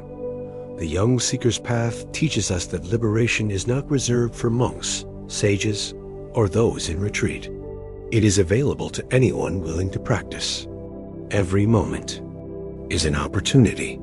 Each breath, each decision, each interaction can embody presence, compassion, and freedom. Liberation is lived, not conceptualized. It is integrated into the fabric of ordinary existence. In summary, living liberation means approaching every moment with mindfulness, observing thoughts, emotions, and sensations without judgment, cultivating loving kindness toward oneself and others, softening the heart, and expanding compassion, letting go of attachment, craving and resistance, freeing the mind from unnecessary suffering, resting in awareness, recognizing the unshakable self beneath change, thought, and emotion, integrating these practices into every aspect of daily life, transforming the mundane into sacred practice. Through these principles, the practitioner experiences life fully, with clarity, compassion, and freedom. Joy arises naturally. Suffering is softened. The mind and heart are steady. The ordinary becomes extraordinary. The present moment becomes a doorway to liberation. And so, the journey comes full circle. From the golden cages of the palace, through the extremes of indulgence and denial, the middle way, the cultivation of the mind and heart, embracing impermanence, resting in awareness, and finally integrating all practices into daily life, the path reveals itself as both profound and practical. Liberation is not a distant goal. It is the lived reality of every conscious moment.